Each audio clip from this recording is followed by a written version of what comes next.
Ladies and gentlemen, I need all of you to stop what you're doing and listen. Toucher Yes, I finally shaved my nuts. and Hardy Who, me? Just hanging around. on The best friends that can be, my buddy and me. 98.5 The Sports Hub. Let's go.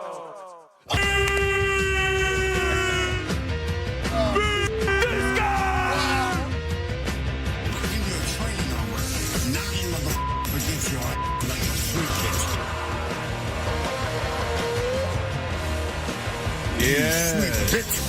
Thank you. Thank you. I am indeed. Kiss this right here, you sweet bitch. I would Aaron. see if you can find him again. I would like Okay. someone to talk to him again. Well, I never found him to begin with. That was Robbie. But I'll ask Robbie if he can talk to him. Yeah, I mean Robbie, if he's not too busy getting arrested for a living, can find that guy. Lucrative. All right. Good morning. We are Toucher and Hardy, Town Fair Tire Studios, 617-779-0985. You can watch us on YouTube. Subscribe to 98.5 The Sports Hub on YouTube. And a big show on the way today with all the A.J. Brown stuff and everything else. But, Ben, hello. Freddie, baby. Hello, Benjamin. Hello. Good morning. Shout out YouTube and Twitch Nation. Fred, I'm going to thank you right now in advance for today's show because I know Wallach and Hardy were out golfing and just gallivanting yesterday. So obviously everything that happens with the show today is because of you. Right. They were going crazy yesterday. Mm-hmm. Yeah. So, I mean, I don't know. Maybe John can predict something that everybody knows is going to happen and then just start dry humping the air. I don't know what he wants to do in excitement. But, Fred, you are the reason today's show exists. Thank you. I love you. Thank you, Benjamin. It's nice of you to say.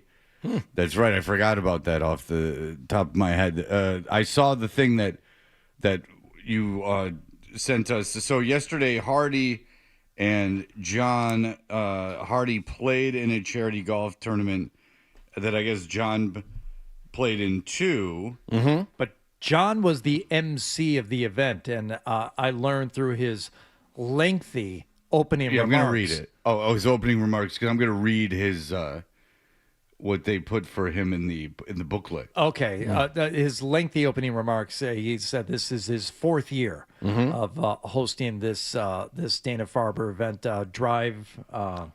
Driving to a Cure Golf Classic. Okay, that was For Dana-Farber, yes. Yeah. All right. Well, John, they had it looks like a booklet featuring some of the, hows, whens, and whys of the event, right? Yes. And there was a picture of John smiling like he had just been suffocated by a butt.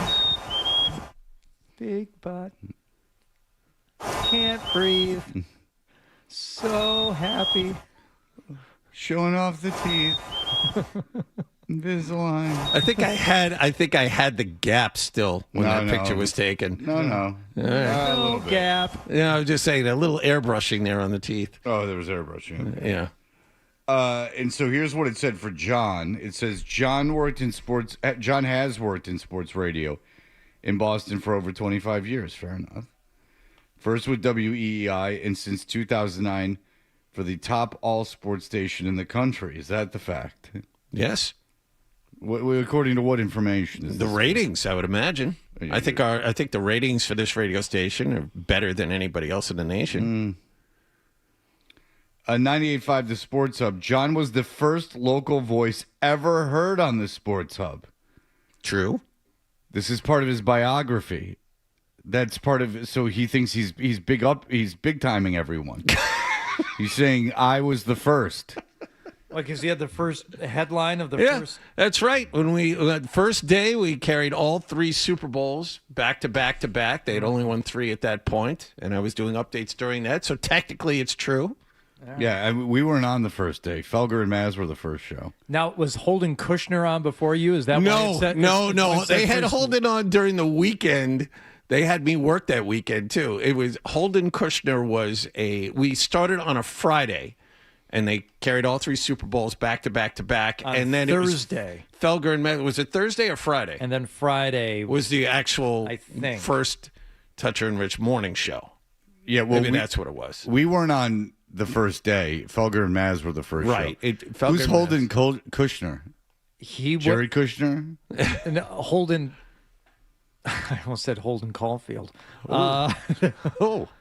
I think it was Holden Kushner. Yeah, he did overnights, and he did like 8-9 shows a week for the first couple of weeks, and then he was never heard from again. Right. They just needed him to get us off the ground. I think he's from D.C. And then he disappeared. Yeah. Yes. Oh, so he was like a ringer? Just like a voice, a host. He and D.A. were on like a lot in the beginning. D.A. was on a lot too. Like various day parts? Nights, weekends. Yeah, nights and weekends were the 2 keys. to start. Okay. All right, interesting. This is all history. I was too wrapped up in myself to know. I didn't really know what was going on, apparently. I knew D.A., of course, because of the ladies of D.A. Yes. Where he famously took the picture of the woman's foot. Yes. And made a comment about her shoes, thereby launching us into the world of D.A. voice. Which would have been fine until you made it weird. So I want to thank D.A. First of all, D.A. is a really good guy, but I do like him a lot. But I do want to thank him for having that weird Women of D.A. show, which did seem like, at least when we were on BCN, when we had girls and we just had, it was the era of the tail end of shock jockery. So we just had girls in and they would get naked and things of that nature. We were ripping off Stern and all that. But we didn't do it under the guise of anything else. Like, it wasn't like the women of DA, like the sports women, which was really just an excuse to have women in studio. We just had women in studio. It's weird. It was apropos of nothing. It just, here's a week where we have 5 different girls come visit me. Right. It was very odd. And then we always thought that was funny, but then he put the picture of the girl's shoe, thereby sparking a lot of inside jokes, which spiraled itself here 20 years or whatever, how many years later, 17 years later, into full character named D.A., who has become much worse than just feet. Oh, yeah, he's in all kinds of He's stuff. in the bathroom stuff now. and killing people. We've gotten quite depraved with that. And it's long past the actual DA. But the only thing DA was adamant that we didn't talk about was that he was a Giants fan.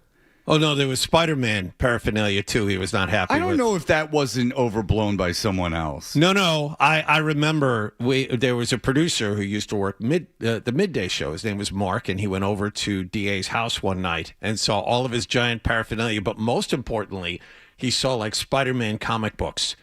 And, of course, couldn't pass that up the next morning when we found this out. He was not happy about both of those things. I think that it was more that we had fun with this Spider-Man thing. I know the thing that he was adamant about, that he actually said. He might have been like, I can't believe they're busting my balls about Spider-Man. But the thing that he was actually like, do not talk about, was that he was a Giants fan. Did he miss the fact that you grew up in Detroit and Rich grew up in Atlanta? I don't know. And might have cared about other teams other than the Patriots? Well, I mean, Rich is a huge sports fan, so Fair enough. There was no getting through that. No, I don't know why DA. I guess maybe because they beat the Patriots in the Super Bowl a couple times. Maybe. I don't even know at that point if they had beat them twice. John was the first local voice ever heard on the Sports Hub and currently part of the Toucher and Hardy show. Heard Monday through Friday from 6 to 10 a.m. John has also... Now, this is where it gets sad, Hardy. Okay. John has also been the fill-in radio voice, which is big of you, John, to admit you're a fill-in. You put fill-in in there. You can't... No one can accuse you of stolen valor. Mm-hmm. John has also been the fill-in voice of the Boston Celtics since 2015, along with... the guy from Carson and McKenzie, and then Brian Robb. Well, they did Max's job. I was the play-by-play fill-in. Big difference. Okay. Yeah, when the person was, said that part of it and the way it was worded, it's like you can hear him as the villain voice on the Celtics radio broadcast. And, I was back at my table saying, not that often. I think once last year. And don't hold your breath waiting for that. Did I do it? Yes. Each of the last 3 seasons I have done it. Only 1 game a season. Oof. I had 1 game against Utah this past year, which they won.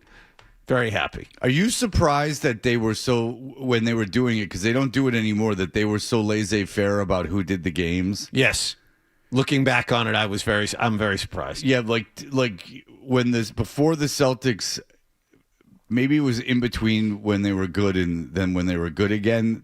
Maybe that's the era. Yeah, it was right at the beginning of the Brad Stevens era when they were really bad. They just pick and guide. You go. Like yes. One of the guys from Carlson and McKenzie, the man Pete who's McKenzie. It was Pete McKenzie, yeah. Right? Yeah, Pete McKenzie.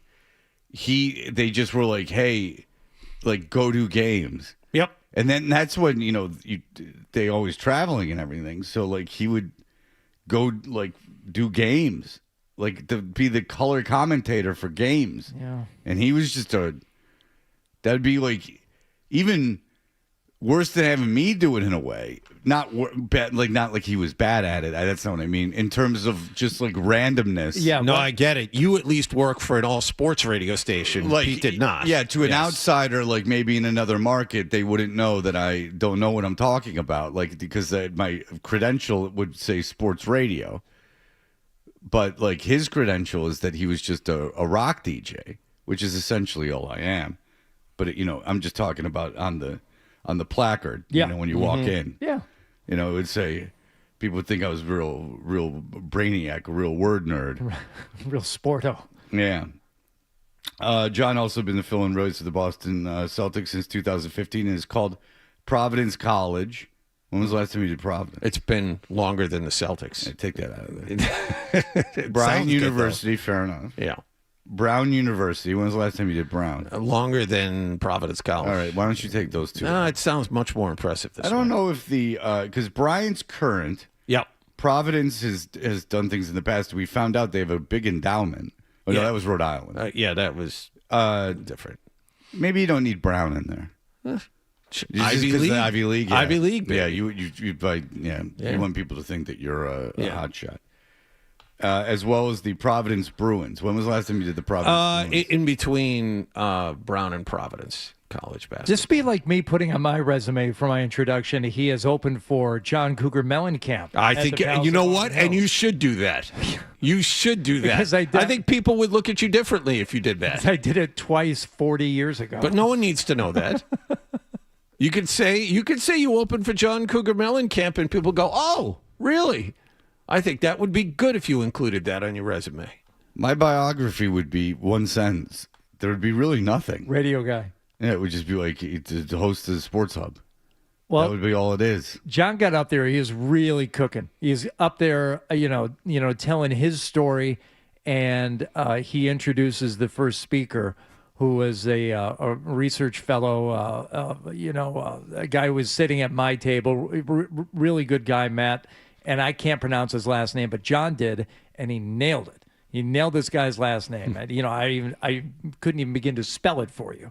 But the guy got up there and said, that's the first person who's ever said my last name correctly without asking me first. And he goes, I do Brown basketball. Yeah, so John's feeling himself.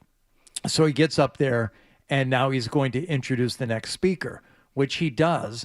The woman comes up, and she's and if you go to these tournaments, almost always will have a survivor or a patient who comes up and speaks. So this is her survivor story. And John introduces her, and then she comes up, and the first thing she says is her last name correctly. And she, could have been a lighthearted moment. You could tell she was not lighthearted about it. John added a consonant to her name, and she immediately corrected him. And John kind of sheepishly walked off, and you could tell John was a little pissed about being corrected publicly like that. But he stood off to the side like a good bird, and she told her story. And then afterward, he got up and he kind of gave her a side eye when he walked back up to the podium. Well, you're being too generous on the air. I heard that he went, "Ooh, a cancer survivor."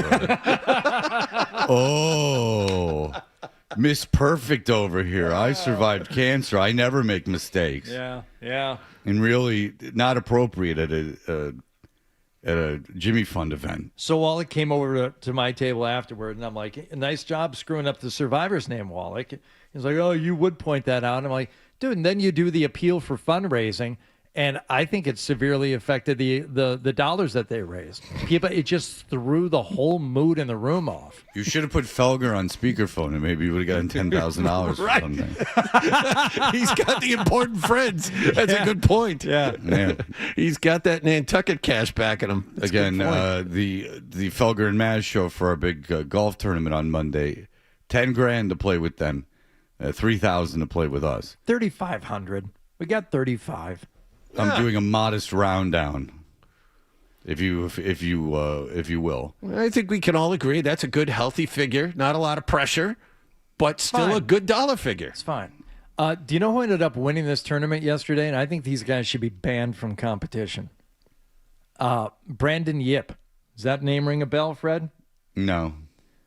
Boston University. Hockey.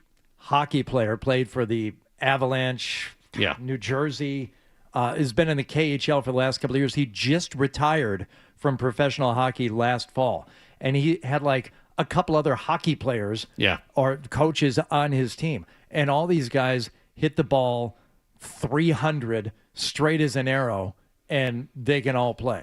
I'm like, well, of course they won. Yeah. I think 16 under Yeah. for 18 holes. Yeah. I'm like, oh, all right, well, that was fun. Thanks for showing up. It's a Bob Beer situation. It kind of. Yeah. Well, Jaffe, too. Jaffe, he turns that big ass of his through the ball, and it just explodes off the club face. and then he does that fake Canadian accent, and everyone gets all riled up about it. All right. Well, it sounds like you guys did a lot of public good yesterday, so congratulations. That was John's 4th year. Yes. Of hosting said event. First year at Hardy's Club, Cape Club of Sharon. Well, it's not my club. But The I club play you there. belong to. Or whatever. They wanted to thank you to them. They did a great job. Great Why would job. you thank Course them? was immaculate. Yeah, what did you have to do with it being there? I didn't have anything to do with What it are you being thanking there. them? You're thanking them like it's your event. Hold An your event horses I'm a there, part Brown of. University. A part of. Just like you're a part of Brown University. Ivy League. Don't forget it. What's it going to be like when they don't ask you back after that gaffe? I'll be yesterday? crushed. I'll be crushed. Is it the gaff or is it the obstinate insults directed to the cancer survivor? Yeah, that afterwards? was, I mean, people thought he was joking, but then he wouldn't let it go. And he doubled down. He went back and he said, I could see what he was doing. He was trying to punch up his own jokes about it. And it just didn't go over well. It was the wrong room. It got so bad the only place he can work now is Austin. So there you go. All right. That sounds like a lot of fun. You're going to have 2 Mondays in a row of charity golf tournaments. Look out. Mm-hmm. It's right. summer in Metro Boston. Every everyone's Monday playing best there's ball. a scramble. Everyone's playing a scramble, baby. It's a whole situation. All right. We will be back in just a moment. Obviously, big doings in the NFL yesterday with the Patriots, and then a real humdinger of a blockbuster going on in other parts of the league. We will have that in just a moment. More Toucher and Hardy on.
happened? He's got the same questions. Where is the story? And the same opinions. Boring. And he's back with Fred on the Sports Hub. Did you catch the game last night?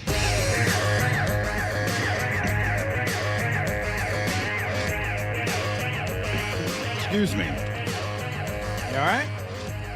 No. We are Toucher and Hardy. What happened last night is brought to you by Leonard Hair Transplant Associates. Your hair doesn't have to be a game of what happened, so change your lettuce and change your life with Dr. Matthew Lopresti at 1-800-GET-HAIR. Hardy, big doings yesterday. Yeah, well, let's start with the most impactful one here locally, and let's have some grace here. Let's have some patience, because when Adam Schefter was breaking this thing, you don't expect him to get all the details right. Nobody saw this A.J. Brown to the Patriots thing coming. So if he fumbles over a couple of things here and doesn't have a lot of information, let's give him a pass. All right, Laura, the trade is in. It is official. A.J. Brown is being traded to the Philadelphia Eagles. Okay. All right. Well, you had one job. But again, all these moving parts, I'm like, who even knows who A.J. Brown is? So who does he play for? So it's going to be a lot of moving parts here in the moment. Traded to the Philadelphia Eagles. It's going to be for a 2028 first-round pick. It's also going to be for a 2027 fifth-round pick. The Patriots have 2 fifth-round picks. It'll be for the better of those 2 particular picks at this point in time, but that trade is the second trade. Who would have thought that the A.J. Brown trade would be the minor of the 2 trades that came down today? But that is the situation. It is now official. A.J. Brown is reuniting with Mike Vrabel in New England. The 2 have worked together before. They are going to work together again now. That trade is just coming down as we speak. A.J. Brown to the New England Patriots. Yeah, who would have thought? That's good stuff. Who would have thought that this would not be the biggest trade that happened? It's inconceivable that something could have surpassed the A.J. Brown trade. Well done, especially Adam when Schefter. nobody saw it coming. And then listening to Ian Rappaport try and explain why it went down the way it did, and with the compensation that went back in return. Oh, okay, so just the compensation was good, because what the compensation that A.J. Brown is owed is 1, 2, 3, 4, 5, 6, 7, 8 paragraphs to explain A.J. Brown's. Dan Graziano and ESPN has. It's not Graziano's fault, but it's just 8 paragraphs to describe A.J. Brown's contract situation. It's so in the weeds. I think unnecessarily, probably, that it's not even worth reading. No. Suffice it to say, they owe him 2 years worth of money, essentially. Yeah, but this is just about what the Patriots were sending back. So, Ian? Interesting, because we've known for some time that the Philadelphia Eagles, if they were going to trade A.J. Brown, wanted it to be for a first rounder. The Patriots were very clear. They did not believe that this trade was going to be for a first rounder. So they did what 2 teams do when they want to make a deal. They compromised. Instead of an immediate first rounder, it was wait a year and then a first rounder, which actually is an interesting part of this, because we knew for sure where the Patriots first rounder was going to be this year. We don't know where it's going to be in 2020. Just stop. Just stop. They were never going to trade their first round pick this year. They didn't want the first round pick for this year. It was like, are you guys just now learning about this stuff? Because we've been talking about it for months. Well, they couldn't have made the deal because it was before June 1st. But beyond that, it is interesting that this is the rare example of a team not knowing where their pick is before they play the season preceding. No. Fred, shush. Ian will explain it. Because we knew for sure where the Patriots first rounder was going to be this year. We don't know where it's going to be in 2028. It actually could be worse. It could be lower in the draft. They could win the Super Bowl. It could be better. But that guessing game is something we're going to follow for years to come. Yeah, it's going to be all I think about for the next 2 years. Is there a mandatory minimum for time limit on these reports? All I know is they're master of improvisation. Most importantly, for the New England Patriots. They get a huge playmaker they know well. Oh, he ran out of music. I think he did. He went a little longer. That's how I you haven't know. heard his voice in maybe 10 years. God. I don't see a lot of Ian Rappaport. The rap sheet. Mina Kimes, how do you feel about the trade? It's fairly exciting. Very good fit with the quarterback. Drake May is an aggressive thrower of the football, loves throwing it downfield. He's very accurate throwing it downfield. A.J. Brown is excellent, really at all three levels, but contested catch situations, red zone. You like the makeup of the receiver group now, which is really remade, right, with Romeo Dobbs as a 2 and a mixture of Hollins, Douglas. We'll see what Kayshon Boutte's role is. And I'll add this, I think... So when we think about A.J. Brown and his skill set, the number one thing that comes to mind is his ability to beat man coverage. Statistically, been the best receiver in man coverage in football the last few years, and press. And while during the regular season, the Patriots receivers were very effective in that regard, I think in the postseason, you saw the group get a little exposed. Now, Again, all things that have been talked about before, but at least Mina was breaking down something tangible there. You're right. This is now a much different looking receiving core, and she even throws in there at the end, we'll see what Kayshon Boutte's role is going to be. Well, apparently, according to the analysis, teams played cover one with the one safety more often against the Patriots than almost any other team in the NFL, and it increased as the season went on, and they got film on them, which the Patriots apparently believed stifled the running game, and so they believe that A.J. Brown is able to change that, forcing teams to use 2 high safeties, to stop that whole situation, therefore opening up the running game. So now, for the first time in I don't know how long, maybe when Edelman was in his early 30s, 7 or 8 years ago, you have a skill player for the Patriots that will actually force an opposing defensive coordinator to spend extra time. Well, you have more than that. I'm sorry, I got a piece of coconut. I had an almond joy. They have them out. I had one of those yesterday. Yeah, they're delicious. Almond Joy's got nuts. Mounds don't. You're nuts. Fair. You nut. But okay, Mike Reese, who we're going to have on tomorrow, second paragraph. The Patriots are a surefire, tougher, more physical offense. The addition of free agent fullback Reggie Gilliam brings an edge. Oh, he cracks on ISO, that guy. That's right. That the offense didn't have in 2025. Big and physical. That's who we need in this offense. Very, very true. So A.J. Brown is just a cog in the machine, Reggie Gilliam machine. He's a nice piece. A.J. Yeah, and then not to be, then somewhere Eddie Trunk said Gilliam, Deep Purple. Anybody? No. Anybody? No. Okay. All right. If you guys don't want to appreciate the British rock and roll of Deep Purple, I guess we can. Are they in the just move on. They in the Rock and Roll Hall of Fame? If I'll tell you, if they aren't, I might start a letter writing campaign. I can tell you that. So yeah, the notion that they now have, as you said, John, like for years this has been the conversation. Other than Drake May, who do opposing defenses have to worry about? And before Drake May, there was nobody. Nobody. I mean, I think Edelman 2019 was the last one. Was the last one that people all right, where is this guy? Where is this guy on the field? And now you finally have a guy like that.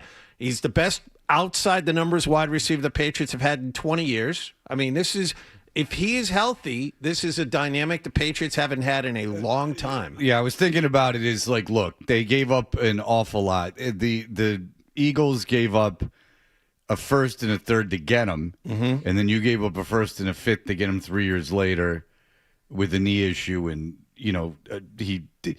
apparently they all liked him in Philadelphia except for Hurts, but he did. I heard John Kincaid from Philadelphia talking about it, and he did pout and he did put stuff on Instagram before the teams even met with the press after games. He was not a model teammate. However, I will say this, is that you have May under a rookie contract, and I've followed football teams that have always nailed the draft and nailed the future and the distant future, and it never seems to work. Now, look, I've also followed teams that went for a short pop that didn't work either. And Aaron Rodgers. I have too. But but I thought about it, and if you saw like another team in the AFC make this move, another good team in the AFC make this move, I'd probably be like, oh, that's good. They're trying to win now. The only thing that this does is if they don't win now, it adds a bit of pressure, because you're definitely now for sure all in on this season.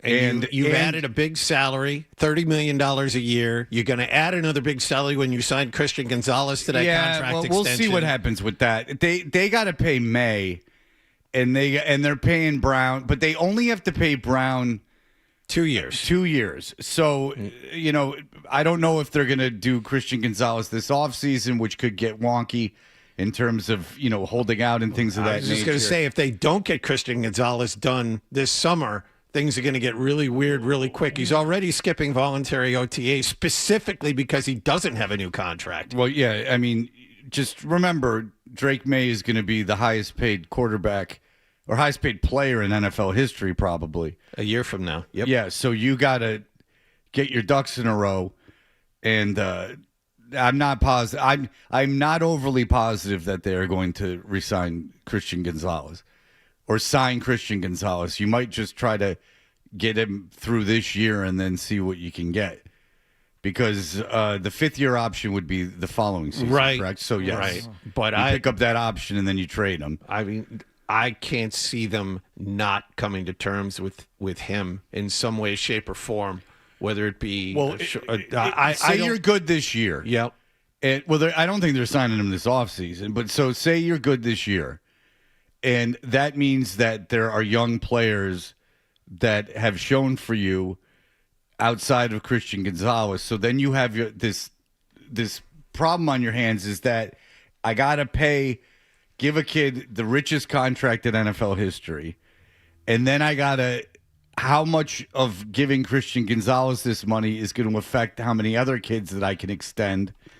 And, how much does this tie our hands in terms of doing business into the future? And how important is this particular kid for our particular program? Right. Well, what I thought you were going to say, Fred, is, here's this kid who is, Gonzalez is what, 23?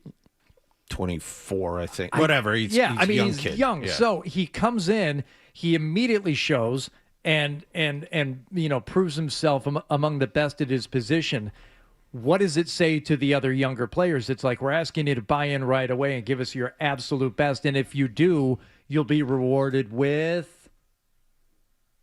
And if you don't sign them, that sends a bad message that way. But you're also signing a great young quarterback to the richest contract in NFL history, and people are going to want to play for that kid, with that kid. So look, there is a cost to doing business.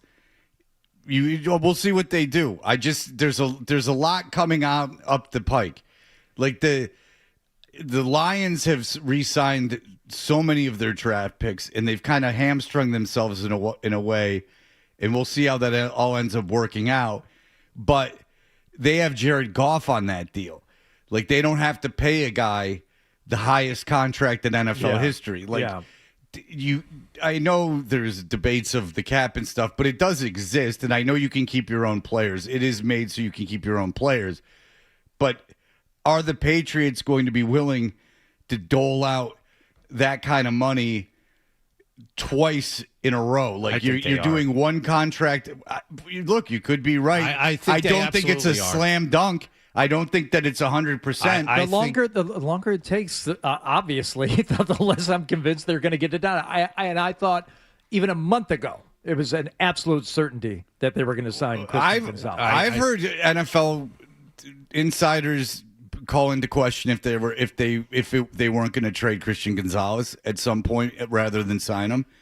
So, I mean, I think you need to sign him because getting a very good cover corner is very important, considering this is now a passing league and not a running league.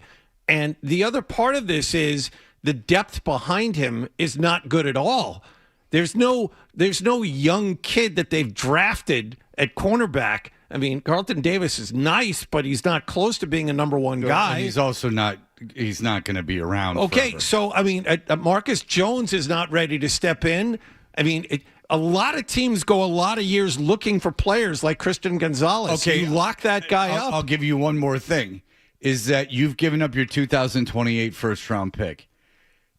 Does it not make sense? Just logically,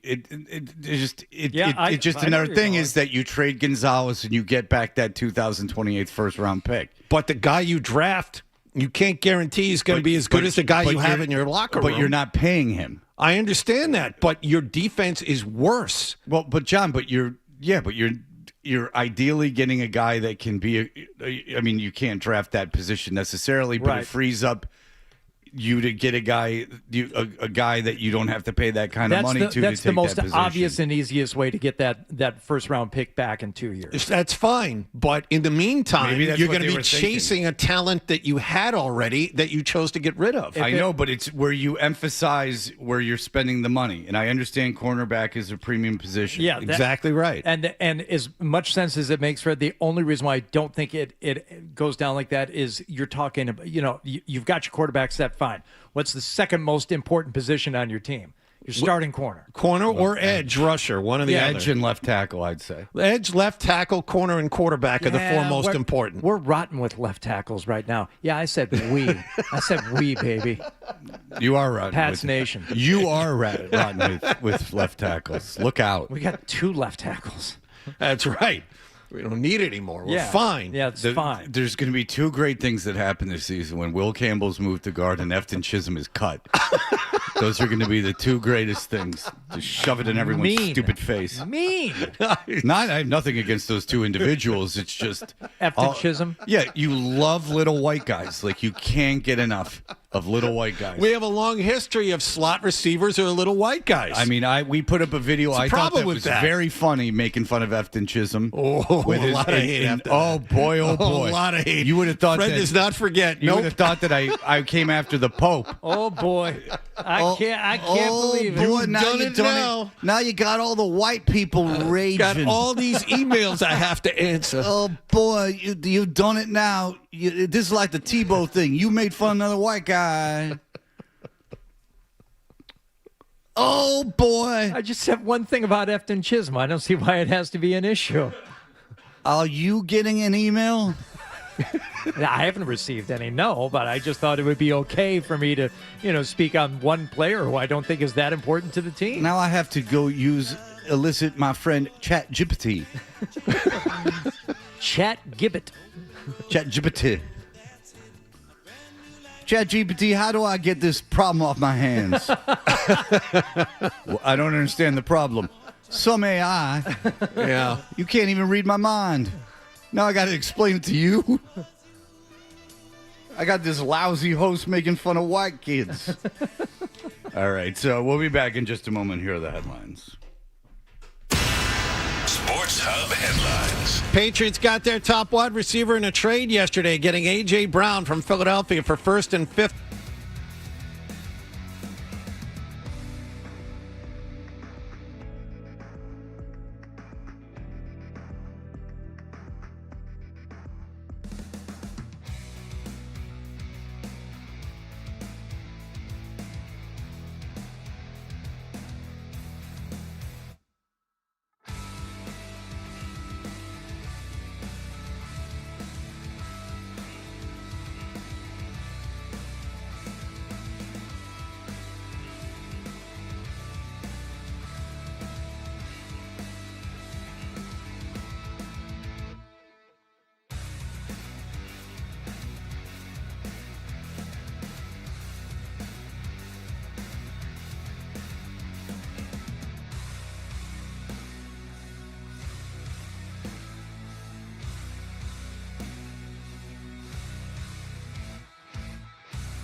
listen to Touch Your Because it's a thing. All right. You know what I'm talking about. Sure. No idea what you're talking about. Here's more of The Thing on the Sports Hub.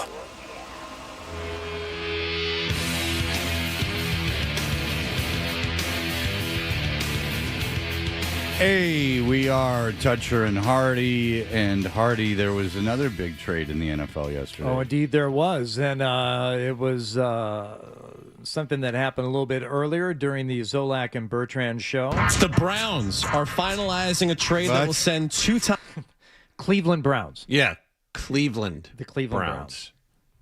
The Browns are finalizing a trade that will send two-time Defensive Player of the Year Myles Garrett to the Los Angeles Rams. Holy Jesus. In exchange for Jared Verse, a 2027 first-round pick, and other draft compensation still being negotiated. Oh, that is a dynamite deal for the Browns. Yes. Yeah, it's a very, very strange deal for the Rams in that they gave up a young, talented edge rusher. Pro Bowler. Right, to get an expensive all-time edge rusher. Right. But then it doesn't just I don't really know why they did that. See, and this is some of the analysis I heard of it. It's like, somebody said they get exponentially better on defense with this move. I said, no. They don't get exponentially better. They get better, and you've got, the sack leader, and you've got, the Defensive Player of the Year. Yeah, this homewrecker. It's a homewrecker. I get it, but the player you're giving up was very good. So let's not call it an exponential increase in the quality of your defense due to this move. You talk about a team going all in, though. They are absolutely going all in. Yeah, Myles Garrett's 30. You figure another couple of years of absolute greatness, but then he too will begin to decline. Well, here's some analysis of that. Just that. It's comparing it to the Parsons trade, and it said, although I loved and still love the Parsons move for the Packers, there were real repercussions. The defense wasn't able to hold up after Parsons tore his ACL late in the season, and the Packers were forced to cut back on their spending this offseason and lost several starters without being able to seek out significant external replacements. Garrett is in a different situation. The Packers were acquiring Parsons, hoping to land a player who would dominate over the next decade. If the Rams get 3 elite seasons out of Garrett and win a Super Bowl, they'll be thrilled. There's a real legitimate risk to this trade for the Rams, but this is the right sort of risk for them to embrace. The only thing that doesn't make sense is, again, that they gave up a kid that's young and good at the same position. So it's not like you have bookends now. Like if you had crazy ass bookends, like if the Lions would have dealt for Garrett, you would have been like, okay, now you have Hutchinson and Garrett on the outside. Like I don't know literally don't know how you game plan against that. Like I guess you just have to get rid of the ball immediately. Like you have 2 game-wrecking edge rushers, 2 like all-world elite edge rushers. Like that would have been fun because that was always rumored. But it would be like if the Lions gave up Hutchinson for Myles Garrett. Yeah, you're better, but it's not.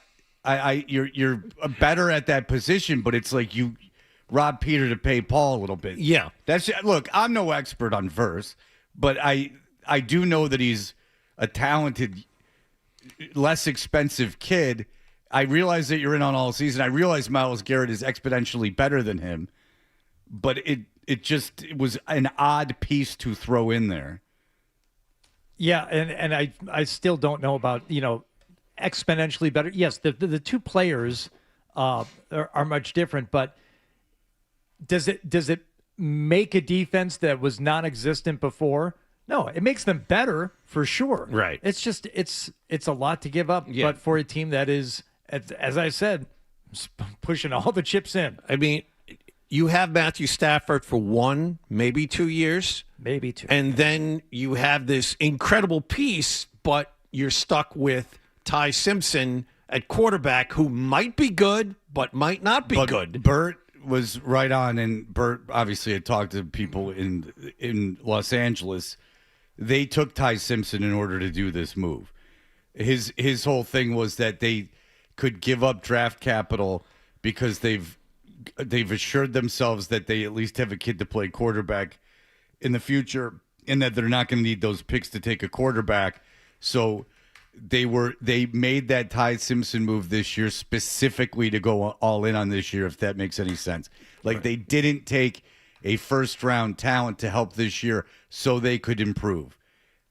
And it makes sense if you think about it. They wanted to get a veteran to come in and show right away. They didn't want to, get a kid at that position. So there you go. So they took Ty Simpson, as it turns out, in order to make a big move. Some thought A.J. Brown at one point, but no, it was Myles Garrett. And so there you go. Congratulations to Cleveland. You've now won every offseason award that there is to win. And I can tell you from experience, look out, because you'll be bad. Because even if you hit on all these draft picks, you will still be bad, for you do not have a kid to play quarterback for you, even though you took 2 quarterbacks 2 years ago. It doesn't appear that there's a quarterback on that roster, and you might very well be starting Deshaun Watson at quarterback this season, which I'm sure will create no kind of acrimony within the organization. So yeah. No, none of the guys who would end up behind him on the depth chart are going to have a problem with that. I don't know. Look out for a Brady Cook move, perhaps. Maybe giving up a 1 and a 2 for Brady Cook. Come in there and cook for you. You don't even know who Brady Cook is, do you? No. Yep, started the last 3 games for the Jets. Oh, did we play that game? We played that game with you. I'll name all the starting quarterbacks for the Jets for the last 10 years. That's right. Yeah. You get yourself Brady Cook in there, really tank it, and still not get the first pick because of strength of schedule. There you go, baby. You tried. No, I did try. I met Brady Cook. Meaning that's true. You did. Well, I met Brady Cook. You did in Cincinnati. I remember. First game he ever sat. And then my kid took a picture next to him. My kid's 5 times the size of him. That was not literally, but my son's bigger than him, like taller than him. And I was. And Brady Cook's no 4.2 kid either. He's he might be the worst quarterback they ever played. Oh, I'm sure I could find a quarterback worse than him. That is started for the Jets? Well, I would have to be the judge, jury, and executioner. Fair enough. All right, very good. We'll be back in just a moment. Hardy has been dealing in the underworld. He's been... Gray market.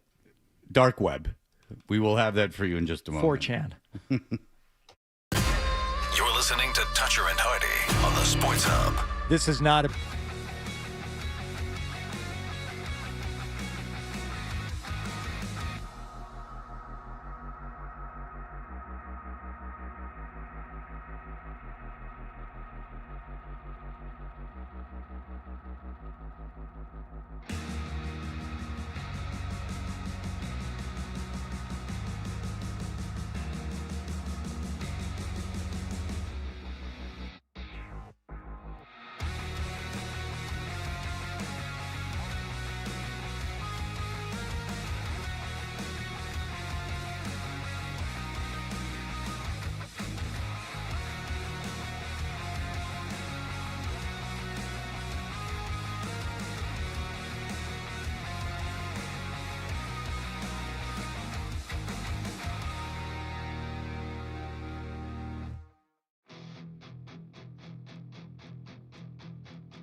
Sports Hub headlines. Patriots made their big trade yesterday, getting Philadelphia wide receiver A.J. Brown. In return, they sent back a fifth-round draft pick in 2027 and a first-rounder in 2028. Brown has already arrived in Foxborough today to take a physical. He will wear number 1 for his new team. Patriots OTAs are continuing this morning. Mike Vrabel will meet the media at 11:30. That's a press conference we will carry live here on your flagship radio station for the Patriots, 98.5 The Sports Hub. Myles Garrett is the NFL's reigning Defensive Player of the Year, and as of yesterday, he's got a new team. Cleveland shipped him to the LA Rams in exchange for Pro Bowl edge Jared Verse and first, second, and third-round draft picks. The New York Giants needed a wide receiver. They signed 3 of them yesterday: Odell Beckham Jr., Juju Smith-Schuster, and Braxton Berrios. Red Sox had last night off. They host Baltimore at Fenway Park tonight, and Game 1 in the Stanley Cup Finals will be tonight. Carolina will host Las Vegas. Sports Hub headlines are brought to you by East Coast Metal Roofing. Right now, during their Beat the Summer promotion, Sports Hub listeners get 10% off the cost of a new roof. This offer ends July 6th. Call East Coast Metal Roofing and never replace your roof again. 844-611-ECMR or eastcoastmetalroofing.com. I'm John Wallach on Boston's Home for Sports, 98.5 The Sports Hub. Your next update at 7:30. Boston Talk Sports. Trade Drake May. We all know what, but we won't say what. Yeah, worst take on these airwaves in the last 24 hours. We may not take a call today. The Sports Hub. You've been aggravated since we turned the mics on. I don't know what it is. I don't have time to think about that right now. Roger and Hardy. It's ridiculous. The Sports Hub.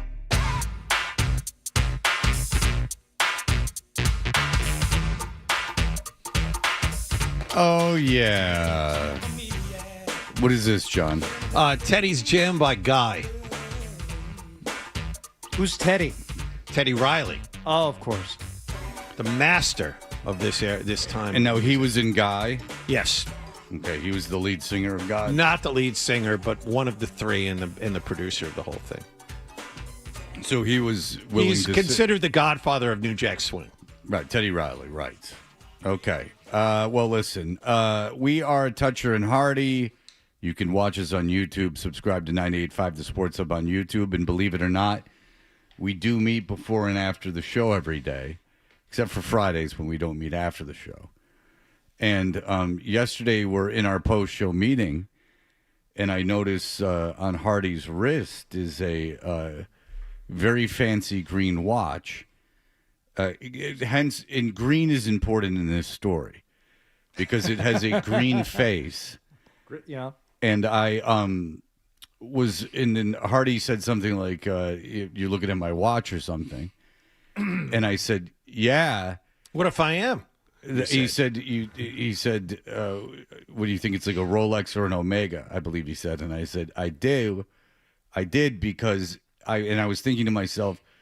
That's pretty bold of you because usually if someone gets a really expensive watch with a green face, it's not something they wear every day. Like they kind of, that's when people start matching fancy watches with outfits and things of that nature, which is a very, very upscale situation. I mean, then you're spending tens of thousands of dollars on watches, conceivably. Yeah, the hundreds of thousands, and you've got your big watch box there in front of you, and you've got your your steel bracelets and your different colored bracelets and textiles and and rubber bracelets and all that stuff. So, yes, I said I do have a new watch, and I think you asked me if it was a Rolex, and I said no. I said, I mean it's an Omega, but kind of. So let me start at the beginning. Let me give you a brief history of watches because I've always liked watches. Right? Thank you. First watch given to me as a gift by my sister, high school graduation, the Timex Ironman, and I really liked that watch. Right? And then you graduate college, treat yourself. Got myself a Fossil. Moving up in the world, doing okay. Had to sell that to a bartender one night when I was in Las Vegas in order to, cover a marker that I had. I actually got $40 for that Fossil watch. I still feel bad about that. I really fleeced that guy. Yeah. But I didn't get my first, but I always liked them. I always admired watches. I admire the craftsmanship and how they look. And I always wear a watch. Always wear a watch. Wear one to bed. I never take it off. If I'm wearing a watch, that's what I'm wearing that day. First real watch I got was a Tag Heuer, right? And that was a gift some more than 20 years ago, and I still have it. It's great. My son wears it now occasionally because it's a little bit smaller, but I didn't buy myself like a real watch, and I bought like one at a pawn shop in Vegas, another Tag years later, after I had like a good weekend. I'm like, yeah, you know what? Let me go over to Super Pawn here, the jewelry liquidation center, and see what they got. Oh, there's a great looking Tag watch there. It's like $800. Like, you know what? Why not? Have something to show for it, so I just don't piss it all away. Whatever I won gambling. All right, I'll have a little something to show for it. Yeah, Chumley was there. Really chopping it up. No. You can't go to the gold and silver coin shop. You gotta go to Super Pawn. Okay. If you're looking for the most selection. All right. But a few years ago, I bought myself my first real watch. Now, again, the idea of getting these things new, if you've looked at them, it's crazy. So I bought a pre-owned Omega. Rolexes are beautiful, but I'm just not a Rolex guy, and I don't want to spend that money anyway. And I really liked this Omega Speedmaster, right? It's got a heritage and a history to it. It was the watch that was worn on the moon, and this is what I want. I'm like, that's it. Now I've got my my watch for life. You go down the rabbit hole though. Right? And then when you learn a little bit about them, it's like, oh, God, now it's, and you see other watches and you think, oh, it'd be nice to have something a little bigger or a little more colorful than that one watch that you have. So I'm looking at Seamasters. That's, price of a new one. I'm not doing that. Even the price of the pre-owned ones, I'm not doing that. How much are they? Like $7,000.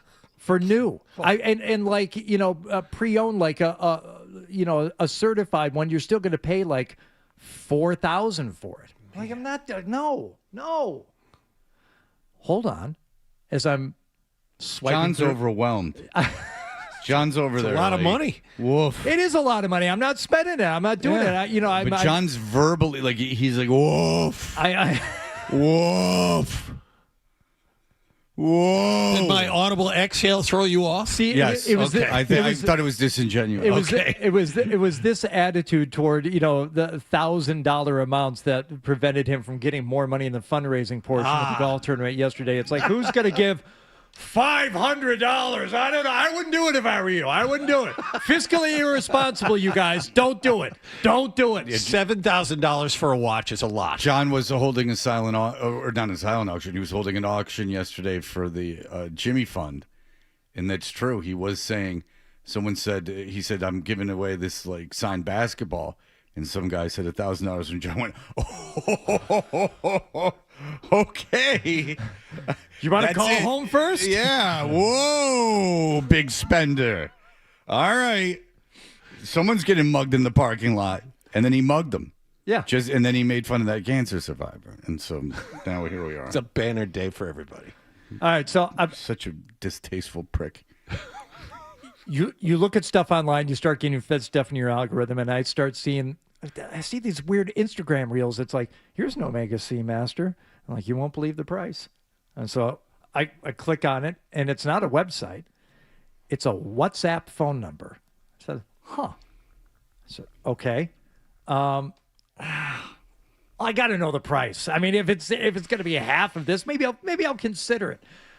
So I text the WhatsApp number. Do you have WhatsApp, John? I do not. Nor do I. Okay, so I got it. I got it years ago, and there's some people who do prefer it because it erases. Yes. Ah. And if you have anyone who lives, like I have one friend who lives in the UK, and I started using WhatsApp with him like years ago because whatever, it's easier and cheaper than texting or whatever. Okay.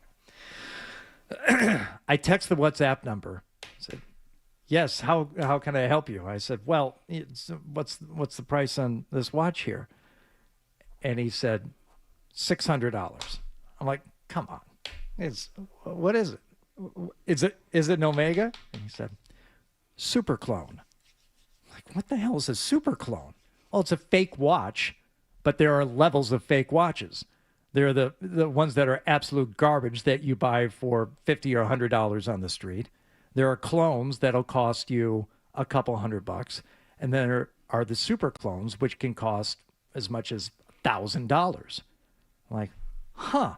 I said, do you have specific models? He said, what do you want? So I sent him a photo of the watch that I wanted. And he sent back a photo. He said, yes, like this. I'm like, I didn't even know if the guy just, copy and pasted a photo he found online. So I texted back and forth on the WhatsApp. I'm like, how does it work? He says, I build the watch 3 days, then I ship to you. You have soon. I can tell he's using like a Google translator. Mm-hmm. Like, you don't know where this person is or anything about them. I do not. But he seems legitimate enough. It's having a real You got a vibe. conversation. Yeah, someone on WhatsApp speaking through Google Translator. He seemed to be on the level. Yeah, absolutely. Well, what's not to be scared of? You're fine. No, I mean, he got a good sense of the guy speaking through Google Translator on WhatsApp. I wish I could read the text, but they disappear after 48 hours. Yeah, that's why he didn't want the fuzz. They're gone. All of this cloaked in secrecy, no problems. They're gone. All right. So I say, if 600 too much, how about 4? And we come to an agreement on a price. And he says, fine. Send me the money, PayPal or Venmo. Like, oh, God. Come on. Would you have ever done this, Fred, for anything? No. Okay, neither would I. No. This is complete Hardy. So I Venmo the money to him. He says, send me a screenshot once it's done. I'm like, don't you have the Venmo there? But the name it was going to was like an Hispanic name. It wasn't Chinese. It wasn't anything else. It was like, okay. And he goes, very good. Thank you. And a lot of his text end with something like, thank you. I love you, brother. Heart emoji. Yeah. Like, what? Well, he also trades in gay affair. It's like, okay. Boyfriend experience, too. so- They say love. I send the money. I immediately, like, hat in a hand, go to my wife. I'm like, I think I may have just, pissed away a few $100, but it's going to be an adventure. We'll see. And she's just shaking her head. She's like, you dummy. Like, okay. So a few days go by. I don't hear from him. I text the number again. I'm like, well, here's the part where it comes back as unknown. And I said, well, it's been 3 days, as the watch been assembled. And he said, yes. And he sends me back a video. And he's got the gloves. I never see his face, but the gloves are on. And, he's showing it and all this stuff. And it's got it on this, like, watch meter that, makes sure it's functioning properly. I'm like, great. When will it ship? Soon, my friend. Heart emoji. Like, okay. Will there be tracking information? Yes, don't worry. That was the other thing he loved to end the text with. Don't worry. Yeah, don't worry. Okay. So he sent me FedEx tracking information. I looked at it. Like, okay, package hasn't been picked up yet. Package hasn't been picked up yet. This goes on for 3 more days. And I said, what's going on? Had to send watch to Dubai. From China to Dubai. Ships from Dubai. You will have soon. Don't worry. Okay, well, I'm very worried. Uh-huh. So and there's no tracking, but I'm guessing he mailed it or shipped it from China, and then it got to Dubai. And I'm looking at the FedEx shipping, like, to say I checked it once an hour was probably understating it. Well, yeah, I mean, you had hundreds of dollars invested But in I wanted the thing. So finally it shows up. FedEx receives the package in Dubai. Sits there for like 2 more days. Yeah. Then I see your package is on the move. Then it goes to France. And it stays in France for like 3 more days. I get back to the guy. I'm like, any idea on actual delivery? Soon, don't worry. It's out of his hands at this point. Oh, it's gone. It's so why are you texting him? It's out of his hands. Half a world away. Because listen, this is well worth. He's spending $1 a minute of worry. There's got to be a period of time where you're just like, all right, it may not happen. It's money out the window. Lesson learned. For his labor, he was being paid. Hardy was being paid 50 cents an hour. I'm just approaching it academically now, and I've gotten into the world. I go into the world and I start going like deep into the web. What's with these super clones, and what's with the real market? What's the black market? What's the gray market? And they're like, well, these places in China, they use real parts and real stuff, and the inner workings aren't exact to what the actual ones are that are made in Switzerland. But you go online and they have watch experts and they're saying like, it's really hard to tell the difference and the movement and all this stuff. I'm like, great. And so now I'm wanting it even more. It won't leave France. It's still in Europe. It's just because it's there. got that whatever new COVID's in there. You're bringing in like all kinds of disease throughout the country. By one morning here, it was last week, it left France and it was on its way. It showed up in Memphis like at around this time. It may have been like a week ago today. By the time it left France to my doorstep, it was like 12 more hours. That was it. It just had to make it from somewhere in China to Dubai to France over the course of 2.5 weeks. And then the last 12 hours, it traveled across the ocean and showed up on my doorstep. I'm like, oh boy. So I open up this box. Not only is it the watch, he includes like a separate bracelet, a little tool to change out the bracelet. It has an owner's manual. It has authentication cards. It has essentially everything that you would buy with like the $7,000 model. And again, I'm not going to spend that kind of money on a watch, period. I'm certainly not going to do it on a green watch, which you're not going to wear all the time. But I wanted it. Once I decided I wanted it, I wanted it. So you spend $800 and worry about it for a month. Half that. Come on, half that, Fred. Even better. Yeah. $400. $400 and you worry Much for a month. better. And Thank then you have for correcting him. And then you have the knowledge every time you put it on that it's a fake. I have one nice real watch that I am like emotionally attached to. Sure. Actually, two. The one that I was given as a gift, and the one that the used one that I bought for myself. Right. This is just, I like the way it looks. I don't care about the history. I really don't even. But that's what you said you liked about watches was the history and the craftsmanship. No, the two that I have. This one, I just like the way it looks. You like to fool people. I don't even like to fool people. If I could find, like a Casio that had the same look, I would just get that. No, I've looked all over the place. This is the one I wanted, and now I got it, and it might turn my wrist green. At the least. It might end up. Probably got a bomb in it. Lord knows what's in that thing. It's probably got like some kind of fentanyl, like micro-fentanyl that's going to explode. Like some guy's going to come up to you on the street, would put a gun in your back and go, give me that watch. And you go, why? It's fake. And they'll go, it's fake. And then they take it because it's got some kind of like spy technology in it. You're probably being tracked by the Chinese government. Just because it has the little Wuhan winder here doesn't mean it's unsafe in any way. It's a perfectly safe. Is that a watch. thing? The Wuhan winder? Is that a thing? The Wuhan flu. Goodness. That's what the references. Fair enough. I didn't miss that. Okay. Super clone, baby. And the people I've told about it, they like laugh and then they say, "Can I have that guy's number?" I'm like, I don't know. I'm treating him like Daniel now. This is my watch, Daniel. All right. Well, I like everyone's doing this. I know a guy who's got 5 other guys I know taking fake Ozempic out of Mexico. He's like dealing Ozempic like Mexican Ozempic. No. And these are wealthy guys, and they're all like taking this underground Ozempic. I mean, it's like this. Everyone's looking for a bargain. You got a bomb on your wrist. These guys are injecting poison into their bodies. It's a whole situation. I showed it to you yesterday. I'm kidding, obviously. But I don't want to touch it. I honestly don't want to touch it. No. I swear to God, I don't want to touch it. I'm not joking. Rub it on your cheek. No. That's how COVID came here. That's not proven.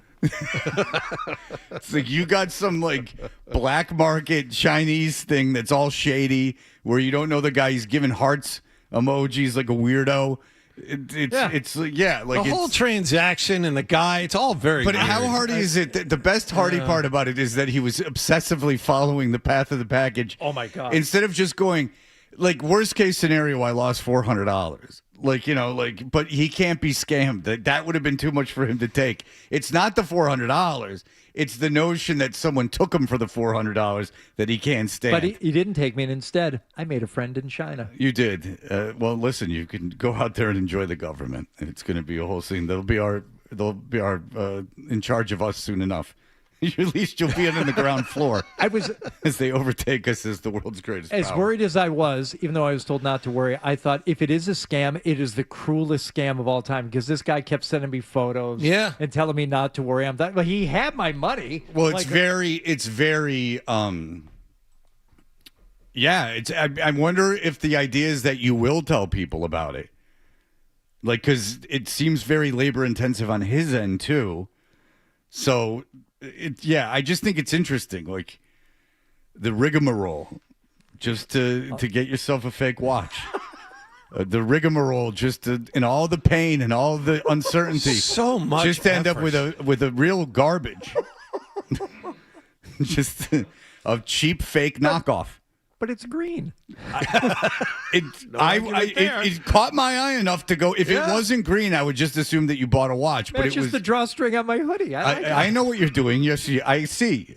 I understand the power of a green watch. It is a flex. That's why I mentioned it. No matchy match. That's why it's a flex. Is that like this is when you become Pharrell or something and you start matching your color of your watches with your sneakers. But you understand me. You get me. You know the guilt of wearing a fake watch is too much for me. So I have to announce it to as many people as possible. So because otherwise I feel like a fraud. I feel guilty. But there is that little Vegas in you that's like, I know a guy. You do know me. Yeah. Like I know a You guy. son of a bitch. Yeah, like you got my number. And that's why you were so obsessed with it, is because you were like, I think I'm gaming the system. You know what? But if he scams me, I'm done. What do you want? I'm going to buy you one. You want the Rolex Pepsi? I'll get it for you. I want to live without disease, and that's why I will not wear any of that on my wrist. I don't want anything where I don't know the person who gave. I don't want anything with Google Translate and fake companies. I don't need any of that. It's very upsetting to me. I'd rather have nothing. I'd rather have nothing. We'll see. When you have something, you're going to change your tune. I will probably. All right. Christopher Price, the Patriots have something. They have A.J. Brown. And we will talk to Christopher Price about that in just a moment. You're listening to Touch Your...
things on the Sports Hub. If A.J. Brown wants the football, they're going to find ways to get it to him. And I don't want to take Josh McDaniels out of this either, because every time Josh McDaniels has had a really good wide receiver, that wide receiver has put up enormous numbers.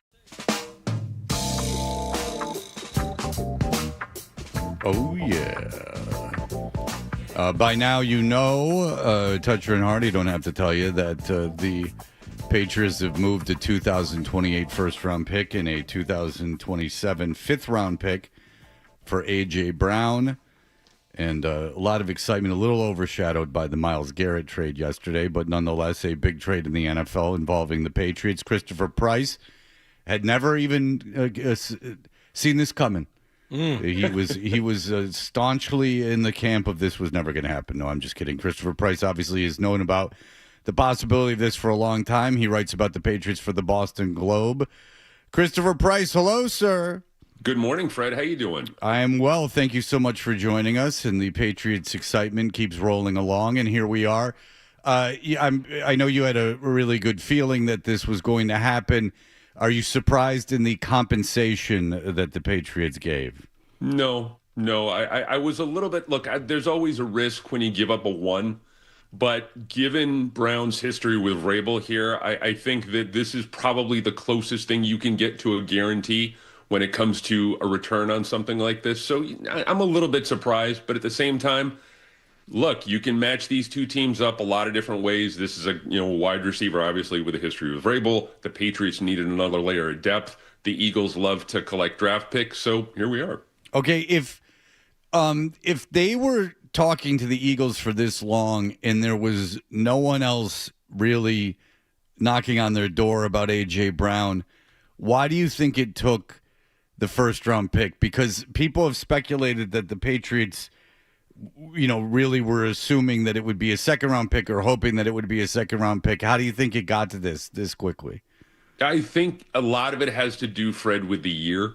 27 as opposed to 28 or 28 as opposed to 27 with the first rounder. So, look, I think it makes sense. I do. I think it makes sense for both sides. Again, I'm a little bit cautious about giving up a one for anyone, but this is, in my mind, the most seismic trade that they have made for a wide receiver dating back to 2007 when they got Randy Moss and Wes Welker. I don't think he's going to have the same sort of impact. I don't think this duo, if you include Dobbs in there, is going to have the same sort of impact, but it just adds another layer of depth to a burgeoning passing game. Did you look at A.J. Brown as a distressed asset? Because you could look at it either way. How did you look at him? Slightly distressed asset, given what happened to him last year, given his level of dissatisfaction with the offense. And look, the right knee is a real thing.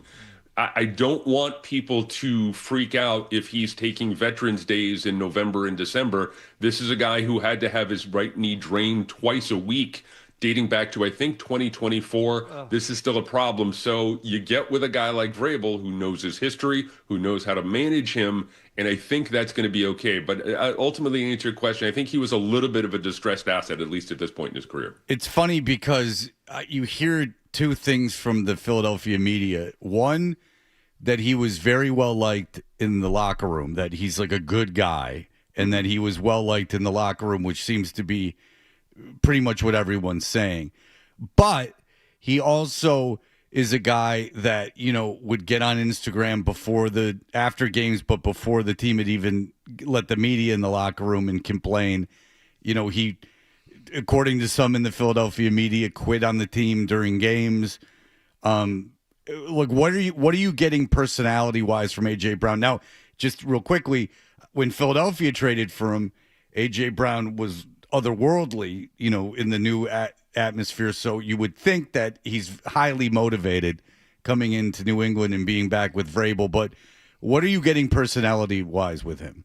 There's a few different things at play there, Fred. I think, first of all, his level of dissatisfaction with the offense last year can be traced back to a few different things. The offensive coordinator that the Eagles had last year, no one really liked him. They've since switched out offensive coordinators. The targets were the kind of targets that he was getting. It wasn't necessarily the underneath. He's not an underneath and intermediate wide receiver. He's a home run hitter. And I think that he was a little bit upset that he wasn't getting more chances deep. I think that's remedied this year by the fact that, he's going to be walking into a locker room with the best deep ball thrower in the National Football League.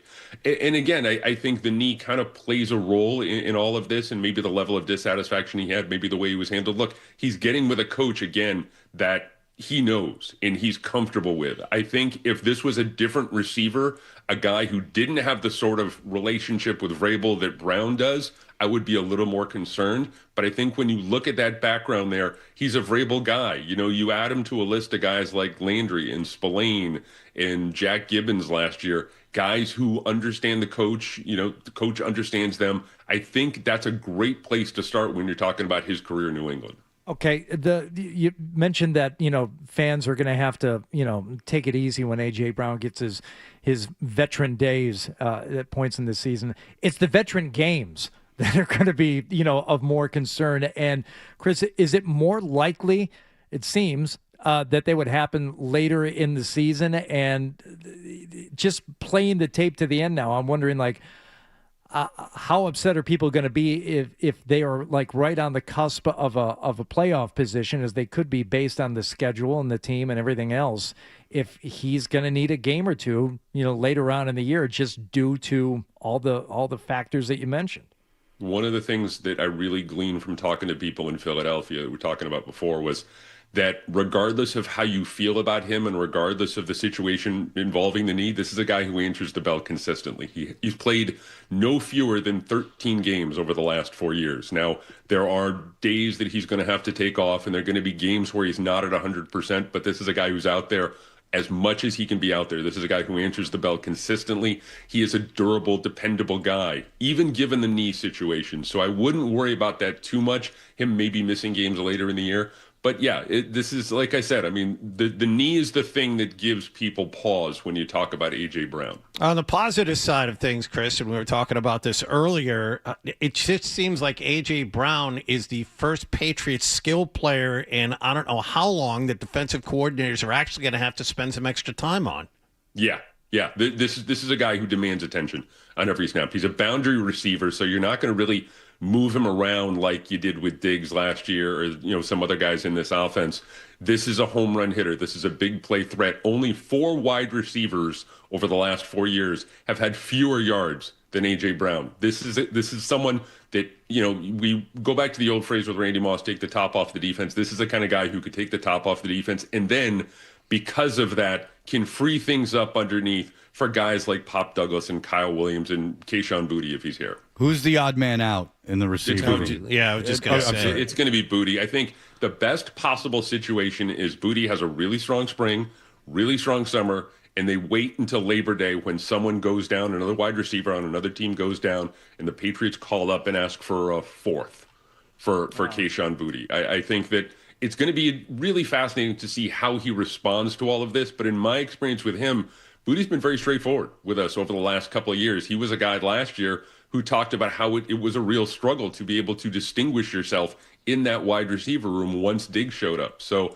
I don't think there's going to be any sort of, nonsense off the field with him. But I think, again, the best possible scenario is they end up trading him probably around Labor Day. Which, oddly, I'm fine with. What I didn't want was him to be part of the original deal. Let's get into camp and see how things look before you're just willing to send him off. But you mentioned Stephon Diggs and the impact that he had last year, not just as a player, but as the guy in the room and the leader in the room. Is A.J. Brown a suitable replacement in that regard? He was a captain back in Philly. And again, we talk about how he's perceived in the locker room. The guys in the locker room in Philadelphia, like you said, Fred, loved him. This was a guy who really demanded a lot of respect. This is a guy who got a lot of respect, who demanded a lot of respect. And I think there's a chance. It's going to take time, obviously, when a veteran comes into a new situation, kind of feel things out and kind of understand where his place is. But I certainly think that there's the potential for him to be one of the captains this year in 2026. All right, real quick, Christian Gonzalez, they're adding 2 years at least of a big salary here. They're going to have to pay Drake May, make him the highest paid guy in football, I'd assume. What is the future of Christian Gonzalez? Does this affect him at all? I think it's going to affect him minimally. look, they were working on this thing, or at least all signs point to the fact that they've been working on something for a while. They need to get them done. They need to get this taken care of before the start of the season, maybe even before the start of training camp. This has the potential. This has the feel. This has the potential of something that could drag on here a little bit. You mentioned the Drake May stuff. It's kind of looming out there down the road. They need to square this away as soon as possible. All right. Well, there you go. Exciting day for the Patriots. I have a feeling if it was another team in the AFC, people would be, concerned that the other team in the AFC had picked up A.J. Brown. So you can look at it that way, and it's there is an excitement to going all in right now. You were in a Super Bowl last year, so it certainly is exciting. All right, Christopher Price, thank you so much. Read him in the Boston Globe. He's got all the information. Look forward to talking to you. Hopefully there's a scandal of some kind continuing this offseason when we can talk to you about it. Thanks, Christopher. I love it. Take care, guys. There you go. The great Christopher Price. We will be back in just a moment. Here are the headlines. Sports.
ticket not punched. Hardy. No, the ticket's not punched. You got a bunch of stuff wrong when you talk. So much for this country. Dutcher and Hardy. I guess this country's a bunch of buffoons that don't know the rules. You idiot. The Sports Hub. Be listening this morning at the end of this segment for a chance to score a pair of tickets to see Bill Burr for the first ever comedy event at the Centreville Bank Stadium. Now, he was the first comedian at Fenway Park, so now he's just racking up first. At Centreville, we were at that Yes, we were. show. Well, first comedian at Fenway Park, if you don't count Terry Francona, he used to do that bit where he would poop with the bathroom door open, which is more of a physical comedy bit. It's more like Gallagher. Had a front row seat for I that looked at one. it more of a degradation of John. Yeah, I had a real good view of that one. Yeah, John, there was The seats weren't as good for there Bill were Burr. saloon doors on the bathroom in the manager's office at Fenway Park, and Francona would take dumps while John was trying to talk to him, which was not something that would happen in other businesses. Like if you went in to Rick here at the station and Rick said, like, I got to take a dump. Follow me. Follow me so we can have our meeting. Follow me so we can chinwag while I'm taking a deuce. Excuse me, I have diarrhea. Be right with you. My bowels are irritated. Can I just wait till you get back? No. No. Power move. All right. Now allow me to please take dictation. Don't write that down. Or if you do, write it down as PSHHHFFF. That's how I would like my thoughts to be described. If you would, sir. Find a key for this. Hey, mother effer. Write this down. That was... In your office? My other office. I'm like Fonzie, except I dump in here. All right. Ralph Mouse let it spray. Wait, I got to finish the read. Oh, yeah. It's Centerville Bank Stadium. But you see how we got there. Home of the Rhode Island FC on June 12th is when Bill Burr will be playing at the Centerville Bank Stadium. Tickets are available at Ticketmaster.com. Courtesy of Grand Rising Curations, who've never been prouder than be to associated with a read. All right. I mentioned yesterday, didn't need me to mention, about the women's softball tournament going on right now. If you're a follower of anything national sports-wise. Well, if you listen to ESPN Radio in the morning, they'll if you're listening at 7:25 or 5:25. I was going to say middle of the night sports talk radio nationally, you know that the women's college softball tournament is huge right now. And it's got some real human interest stories. I have some sources in the Texas dugout who have given me an incredible story on Hannah Wells. She has a superstition dating back to childhood that if she sees a ladybug, she eats it for good luck. Wow. Not saves it, not sets it free, but she sees a ladybug, she eats it for good luck. Swallows it whole. What? And so I was told that at the SEC tournament in Kentucky, she had a nice home run and she had ingested a ladybug before that. So this is a superstition. Have this on two different sources in that Texas dugout. And what a cute and weird superstition. So is it cute? But here's the deal: is two that different sources. I don't like that women's college sports have become all about the glamour of social media. Like, you're not pinups, softball ladies, with your bug eating and glamorous dresses and gowns. Well, even if it's not so much about the dresses and gowns, Fred, still Hannah, might be trying to catch the eye of a suitor and maybe doesn't want nonsense like this out in the world. So here's Hannah to set the story straight when it comes to the eating of bugs. I mean, you could make a cruel joke on Hannah and play like James Earl Jones or something. That's her voice. But I'm glad you didn't do that. No, this can't be true, and Hannah doesn't want the story out there. In the broadcast, they mentioned that you eat ladybugs. Yeah. Do you have any in the vicinity today? There was no ladybugs today, but Pull my finger. Here's some more good luck for you. Come here, Charlie. There was no ladybugs today, but yeah, I've done that since I was a little girl. My I think we just saw really good pitches today, really good pitchers. So when we played the best is when our backs are against the wall. We're just going to go out there, give it our all, do it all for our seniors. Yeah. I mean, it wasn't about the ladybug today. It was about team unity.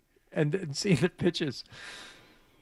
The woman behind the desk, though, when she tells the story initially, she has a superstition dating back to childhood that if she sees a ladybug, she eats it for good luck. Swallows it. That's like John hearing about a watch costing $6,000. Yeah. Eats it for good luck. It's like John if you make a Tebow joke. You know what's Gotta let that go. Well, I just brought it up, and now I finally feel the freedom of blaming you. I wonder if anyone got mad. Like, I wonder if any PETA people got mad that she eats the ladybug. That it's one of God's creatures, after all. But again, the femininity of the women's softball game has gotten completely out of control. It's not about eating bugs and, I don't like who's got the nicest eyeliner on. It's about playing softball. I don't like how they're objectifying them and just turning them into just sex objects of desire. Yeah, that's exactly wrong. Like, it's just. I mean, come on, ladies. It's about softball. But I'll tell you, ESPN, they shoehorn that thing in, and I am guilty of myself. Like, if a team I like in another market does something, to listen to their sports talk radio, and if they're not talking about that specific thing at the specific moment I tune in, I'm like pissed off.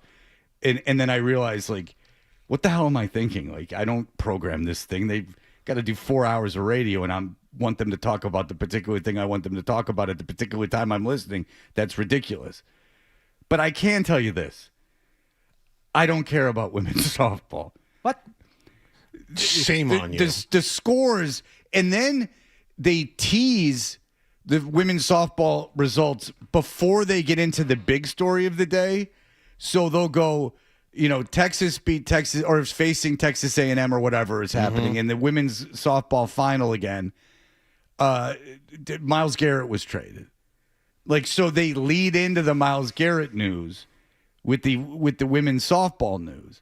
Don't go anywhere. We'll get back to this. But here's the main story. Now, if my daughter was in the women's softball final, or even played college softball, I would probably be interested. That's the only scenario.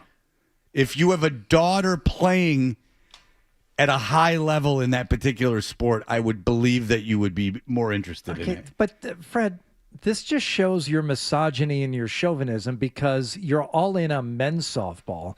And I know you're constantly watching those games and, following those leagues. So what's wrong with, why won't you branch out and watch the women's softball also? Chicks don't belong on the softball field. It's for guys that take it too seriously and keep stats. That's what it's all about. These broads trying to take our game. Get out of here, ladies. I'm kidding. Well, you said the girls shouldn't play softball. Yeah, that's right. That's happening too. Oh, Fred said something horrible. Somebody about will women. clip that and send it to our boss. But you're hating on me. You're hating on Jesus. Oh boy, now you've done it. That was your Imus moment. That was as bad as what Imus said. Oh, absolutely. And the sincerity of what I was saying was I didn't say that wrong. I didn't mean it. Plenty of the haters out there. That's too bad. Well, 32 after the hour, Mary Mountain. If I do, Al Sharpton's show and let him yell at me for an hour, it'll take this all away. None the wiser. Let Al yell at me for an hour. What could go wrong? I'll do an apology tour. Everything will work out. If it affects my brother's hat and boot store there in Santa Fe, then I'll feel bad. Otherwise, they can go kick rocks. Yeah. Well, listen, you're doing it for the kids. You built that ranch for a tax-free, not for a tax-free haven. I did it for Deirdre. Deirdre wanted to have something to do. She loves kids. Well, Deirdre obviously married you for your looks. Caller number 10 to the contest line, 617-931-0985, will score a pair of tickets to see Bill Burr for the first ever comedy event at Centerville Bank Stadium, home of Rhode Island FC, on June 12th. Tickets are available at Ticketmaster.com, courtesy of Grand Rising Curations. I'm a little disappointed in our audience. I will explain why in just a moment. Stay tuned for more.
Boston's home for sports. The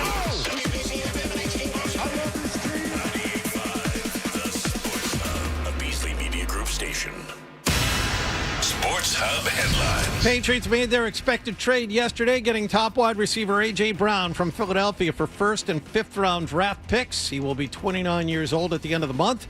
Patriots are continuing OTAs today in Foxborough. Brown is already in the building to take his physical with his new team. Mike Vrabel will meet the media at 11:30 this morning. You can catch that press conference live here on 98.5 The Sports Hub. And then Brown is scheduled to meet the media after today's OTA practice. That was not also the only huge NFL trade. Cleveland sent Myles Garrett, the reigning NFL Defensive Player of the Year, to the LA Rams. In return, the Browns got back Pro Bowl pass rusher Jared Verse and first, second, and third round draft picks. The New York Giants signed wide receivers Odell Beckham Jr., Juju Smith-Schuster, and Braxton Berrios. Red Sox had last night off. They'll play Baltimore at Fenway Park tonight. And game one of the Stanley Cup Finals is late tonight with Carolina hosting Las Vegas. Sports Hub headlines are brought to you by the $14.99 Big Deal Meals at the 99, like the grilled chicken teriyaki. All Big Deal meals are available all day, every day for just $14.99. You gotta love the nines. I'm John Wallach on Boston's Home for Sports, 98.5 The Sports Hub. Your next update at 8:30. Diving effort. But he's got a breakaway. To the backhand. Throws it in front. Coming to the spot. The Sports Hub. And now, back to Toucher and Hardy on the Sports Hub.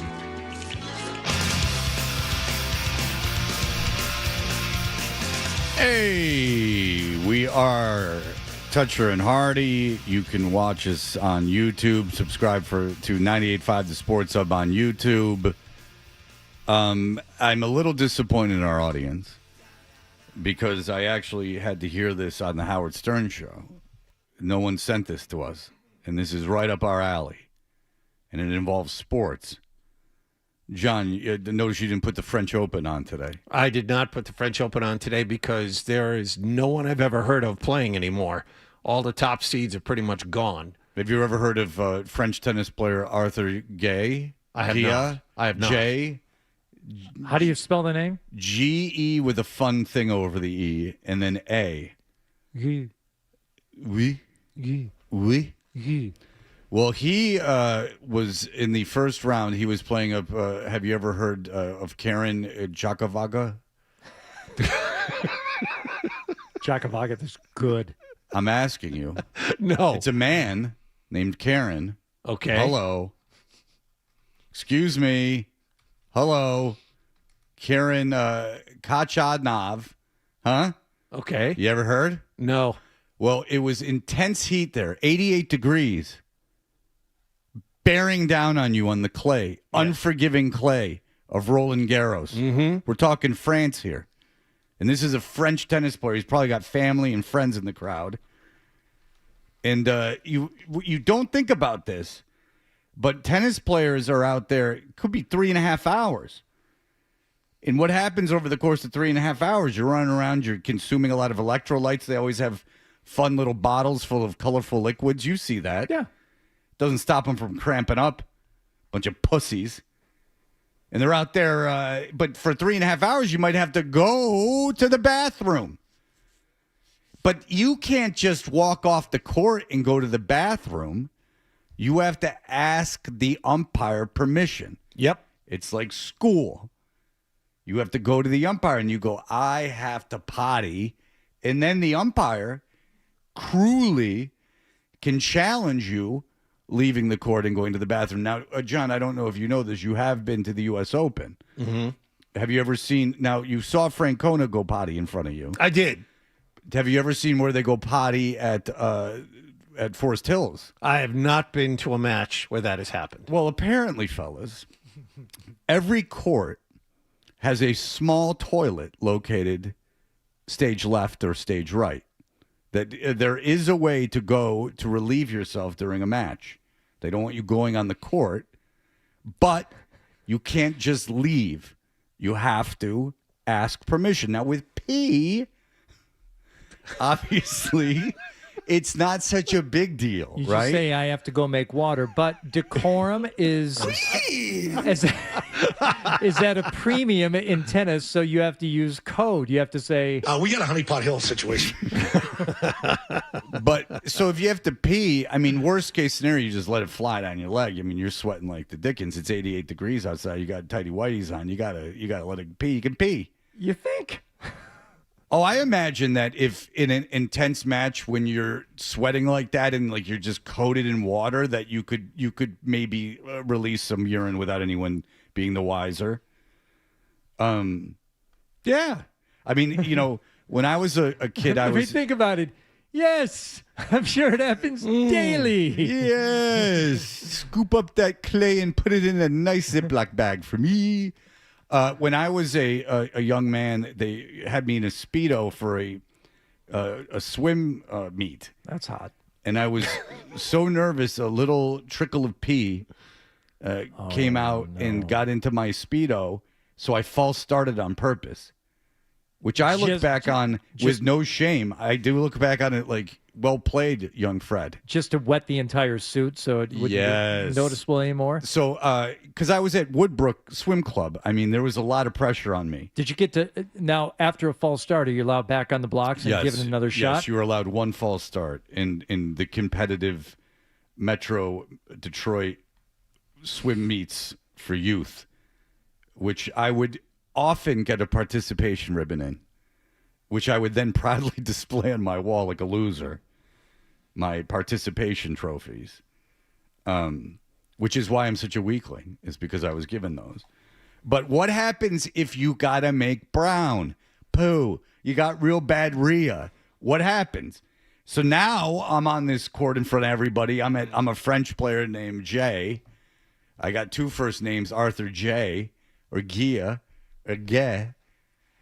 Or whatever it is. Fluent in French. That's right, Barbara for Hardy. Abdo. What happens if I got to make poo real bad? Well, again, I can't just run off to go poo. They don't know what I'm doing in there. I could be shooting steroids. So I got to ask the chair umpire. Here's what it sounds like. Hey, I'm going to All right, so he says he's going to make duty on the court if he's not allowed 23 skidoo off the court right away. Right. He's saying that I'm going to make brown. I'm going to bleep myself. Mm-hmm. Yeah, I'm going to. What did you censor out the second thing? Was that was pants? I'm going to bleep on the bleeping court. Oh, I'm going to bleep on the bleeping court. He's saying I'm going to make hot brown rain on the court if you don't let me out here, schoolmaster. Rankus. Yeah, Rankus. So he's going to make hot brown all over himself. And he's like, get me out of here. I'm going to boo-boo on the court. He's all French and everything. So, there's like snails and stuff in his feces. He's all French. Yeah, he was eating escargot the night before. Frog legs. It'll be all over the court. Sacre bleu. It's all wine and cheese and everything else that's coming out of him, all French. Yes. He's got a whole culinary culture right there in his stomach.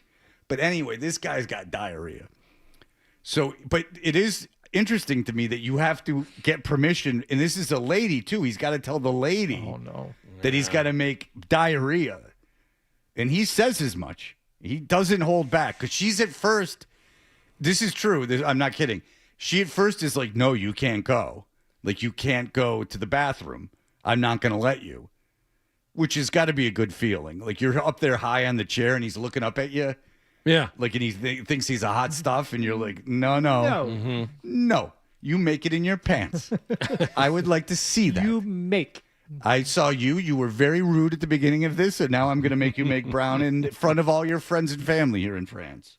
Hey, I'm going to in the court. You can see him after the game. No, but I can't.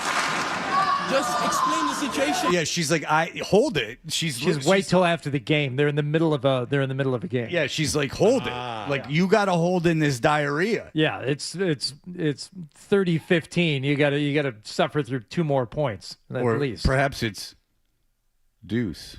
Oh. Hey. Genius. I think that's from a Family Guy. But I thought of it off the top of my head, so it's good. It still counts, even though it was used before. No, but I can't. Just explain the situation, please. Who is the doctor? Oh, you need a doctor, do you? Just make Brown rain. That'll show her. Like, I like how the doctor has to come out and go, yeah, he's got diarrhea. Like, let me put my hand on your tummy. Yeah, it's growling.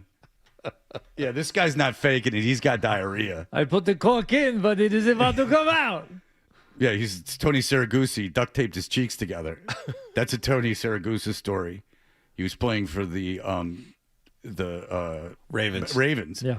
And he said that he had diarrhea before the game, so he duct taped his butt cheeks together because obviously that would stop diarrhea. Yeah, I think that works. That's the big problem, is the crack in your ass with diarrhea. That's what's he tells that story. He's told that story. I mean, he's passed away, but he's told that story strangely young for a guy who taped his butt cheeks together. But Flynn, just going back to the making the water down your pants, Flynn used to say that. He's like, oh yeah, that was pretty common. If you had to go and it's like it's a hot day and you don't want to go in, you want to take stuff off, you just pee in your pants. Yeah, the pee is not so much of an issue. It's as much as the poo. And he continues.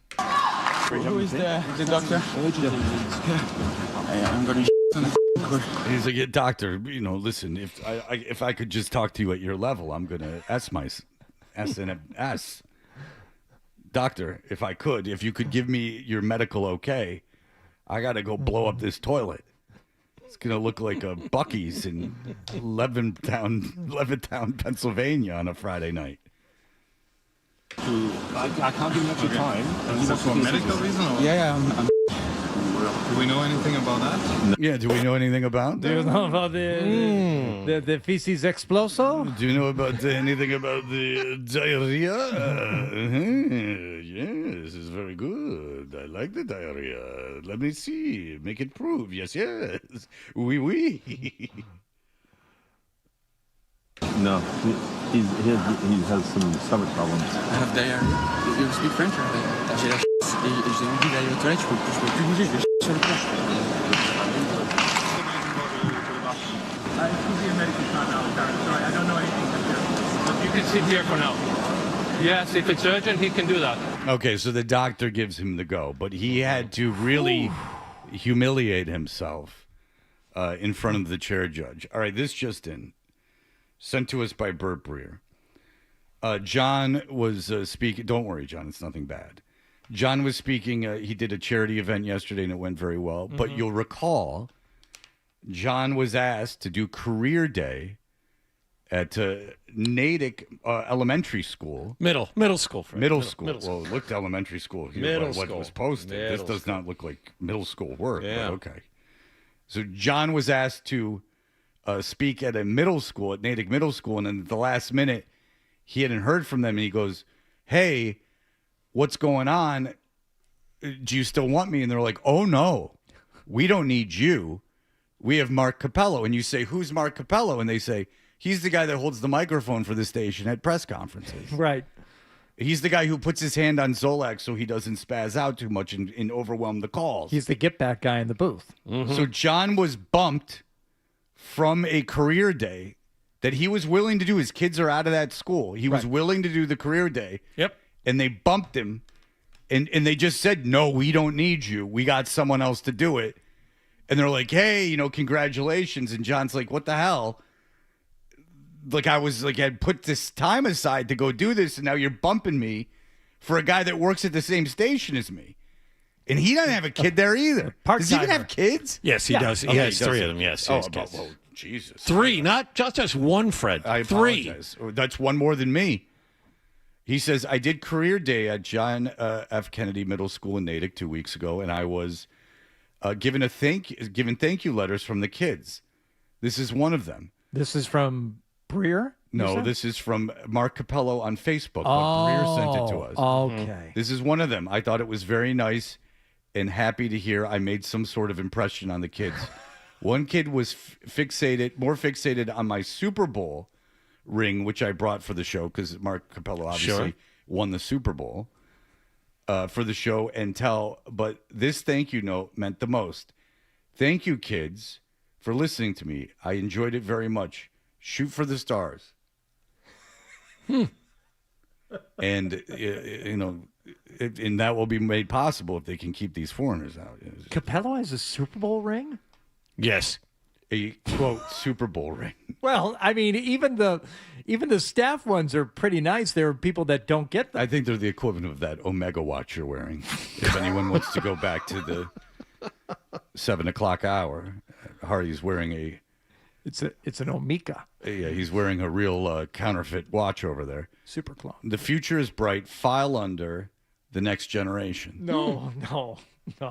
He didn't write all that. He certainly did. He certainly did. Apparently, Breer is friends with him on Facebook. But, John, not only were you bumped, you were bumped rather successfully. He put the file under. That's a real Herald way of speaking, a real Boston Herald lingo he's adopted. There's no way Capello reads the Herald. Are you crazy? There's no way he puts his hands on that tabloid. Yeah, when I first moved here... That's the Howie Carr file under. But that's exactly right. But yeah, because when I first moved here, Rucker was like, you got to read this book about Whitey Bulger that Howie Carr wrote. And Howie Carr's, his involvement with that whole Whitey Bulger case is fascinating. Like, allegedly there was a hit put out on Howie Carr and all this stuff. So he gives me the book, and I'm like, what language is this? It's like, file under, and I was, he just talks in this, crazy ass Boston reporting way, and I'm like, I got no idea what this guy's talking about. I had friends with Jakes on the department. Yeah, but then they weren't gonna give me what for. I can't even do it because it was written in Latin. I'm like, Rucker, I can't read this book. I don't know, and that's when I got in the Tebow trouble when they were saying Moonbat. I had to have my father translate for me what I didn't. I swear to God, I go to my dad. I go, is Moonbat good or bad? He goes, oh. It's bad. Yeah. And then it was kind of it's like the N-word for it's instead of saying, they say that too, but it's this is like what they say about their enemies, like you're a moonbat. And I haven't heard that since. No. I don't even think that's a Fox News thing. I think that's a real underground term, moonbat. But I was being called a moonbat, and I didn't know if it was good or bad. Wallach, you don't have a championship ring for the Celtics? You called a game during the championship season? I might have had a shot 4 years ago when they made the finals and lost to Golden State. I think I did 27 games that year. Well, that was the year that you were gone a lot. That's when we thought you were getting the whole thing. Yeah, I did 27 games, and that was the year they made the finals and lost to Steph Curry. The next year, when they won it, I did one game. So, no chance. All right. Well, if you're looking at the Boston Globe, we mentioned the Boston Herald. If you're looking at the Boston Globe most read articles, our boy Tim Healy has got one of those. It's a good one. It's a good one. He went around baseball and asked people what they thought of Craig Breslow and the job that he was doing. Front office types around baseball. It's a brilliant idea. And what they had to say is as intriguing as you might think. It's interesting. And we will dive into that with Tim Healy in just a moment. More Toucher and Hardy next on the Sports Hub. All right, spring is here. It's safe to say, even though it was 46 degrees when I left the house this morning, but you're walking around.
like these. To climb up a tree.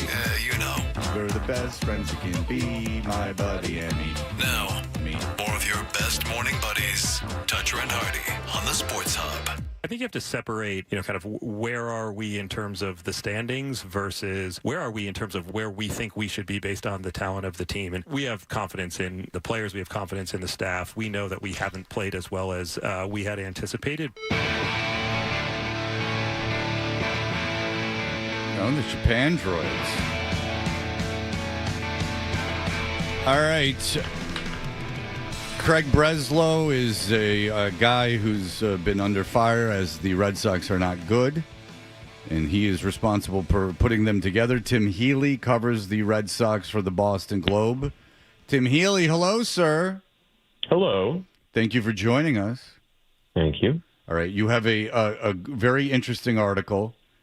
It is, are the Red Sox better off now than when they hired Craig Breslow as chief baseball officer? Here's a closer look. How did you take that closer look? Who did you talk to, Tim Healy? I talked to a bunch of people throughout baseball, other teams, Red Sox, used to be the Red Sox, independent observers within baseball, and asked the question and asked associated questions. And within the story, broke it down into a bunch of different areas and where the Red Sox are doing better and where they're doing obviously not so hot, and tried to come up with a little bit of an answer, which is, of course, complicated and requires nuance. It was a very long article. I appreciate anybody who reads the whole thing, but it yielded some interesting tidbits. Okay, so first of all, when you talk to Greg Breslow, is it awkward? Just in the way he speaks. I'll give you an example of a quote. I'll pull a quote from your article. We try to use information to make decisions, to try to make consistent decisions, disciplined decisions. If you're blindly following a model and knowing that model is imperfect, you are going to make mistakes. The job I have is to synthesize all of the information sources that we have, and we want to constantly improve all of that information, including a bunch of our models. You pulled that for a reason. He sounds weird. It's an AI version of a normal human being. You're a good writer, Tim. Seriously. I know why you pulled that quote. He sounds like a robot. Yes. Is it weird? Do you think he talks like that in real life? Or is this like a facade he puts on for writers, or an affectation he puts on for writers? Based on what I've learned, it's not a facade he puts on for writers, because he has similar, not sounding very human problems when he's talking to other people too. So, which is part of the problem. I wrote in the article that some people wonder if he would be better off with an interpreter of sorts, somebody who is more personable, has a more traditional baseball approach and vibe to them, who can help basically spread his message and convey his message not only to the public but to his own employees and his own players. So that is just who Craig Breslow is. Okay, so there's a lot of stuff to take away from this article, Tim, but one of the things is that I don't want to say he's in opposition with, but one of the things that you got sources telling you is there's someone else in the front office who maybe was the original poster child for the analytic way of looking at things, who thinks that Breslow is maybe getting a little too analytical. Yes. I reported in the article that Theo Epstein is disappointed with Craig Breslow's pretty strict analytical approach to building a front office, operating a baseball team. And as you said, Theo, when he was GM in the mid to late 2000s, came aboard, had great success. He was kind of a Moneyball figure, a poster boy for the early portion of this analytical era in baseball. But at the time, he was not strictly by the numbers. He was not only going off the analytics. As I quoted a former Red Sox employee of the era in the article, Theo was an all types of information guy. And back then, the pro scouting department was large, which was normal, and they did a lot of in-person scouting and had that human element and those intangibles. And the degree to which baseball as a whole, and the Red Sox specifically right now, have swung in the analytical direction is Theo doesn't like it. When he left the Cubs in 2019, that is something he talked about, that he felt a little guilty for the direction baseball had gone in sort of that big picture way. And here he is. He's been a mentor to Craig Breslow, hired Craig Breslow to the Cubs, helped him get this Red Sox job, and doesn't love the way that it's going. Which is fascinating. But what's also runs kind of counter to just having just relying entirely on analytics is the success of Breslow acquiring and developing pitching and his inability to do that offensively. And, obviously Breslow is a major league pitcher.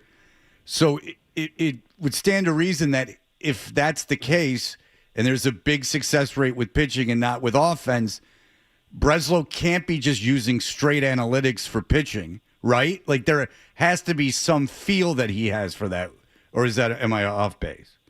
That could be. I mean, it's not as if Breslow himself is out scouting guys usually and things along those lines. But Breslow, as a former pitcher, knows pitching so well. And he knows what he values there, and he knows what numbers matter and how to measure things along those lines. He knows how to hire people who know what he wants and know what to look for.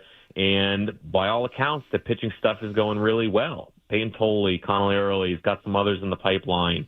And that's a small little trickle upward to the majors so far in year 3, and usually takes longer for these things to fully develop.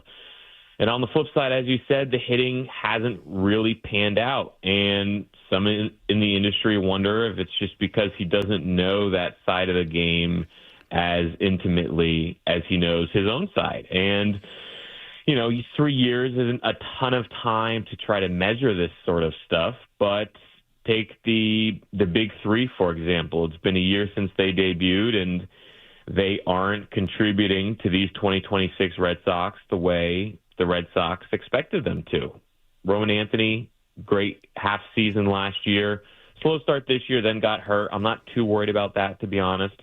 Marcelo Meyer, great defense, hasn't really provided a lot at the plate, and then Christian Campbell's just toiling in AAA. So that's the worst of the 3. But yeah, let's talk about Campbell real quick. Just where does because we see Meyer, and we obviously Anthony will be fine. I gotta believe. And I'm not playing him if he's hurt either. By the way, is because I'm not screwing this kid up and having him played, a quarter of the season all banged up. This is a low stakes season. Yeah, I'm not doing it. I want him right. So anyway, in terms of, I don't know anything of what's going on with Christian Campbell. Just so for me, everyone else might go, "You're an idiot," but I don't know. How's Christian Campbell doing? What's he look like right now? It's not like a big leaguer necessarily.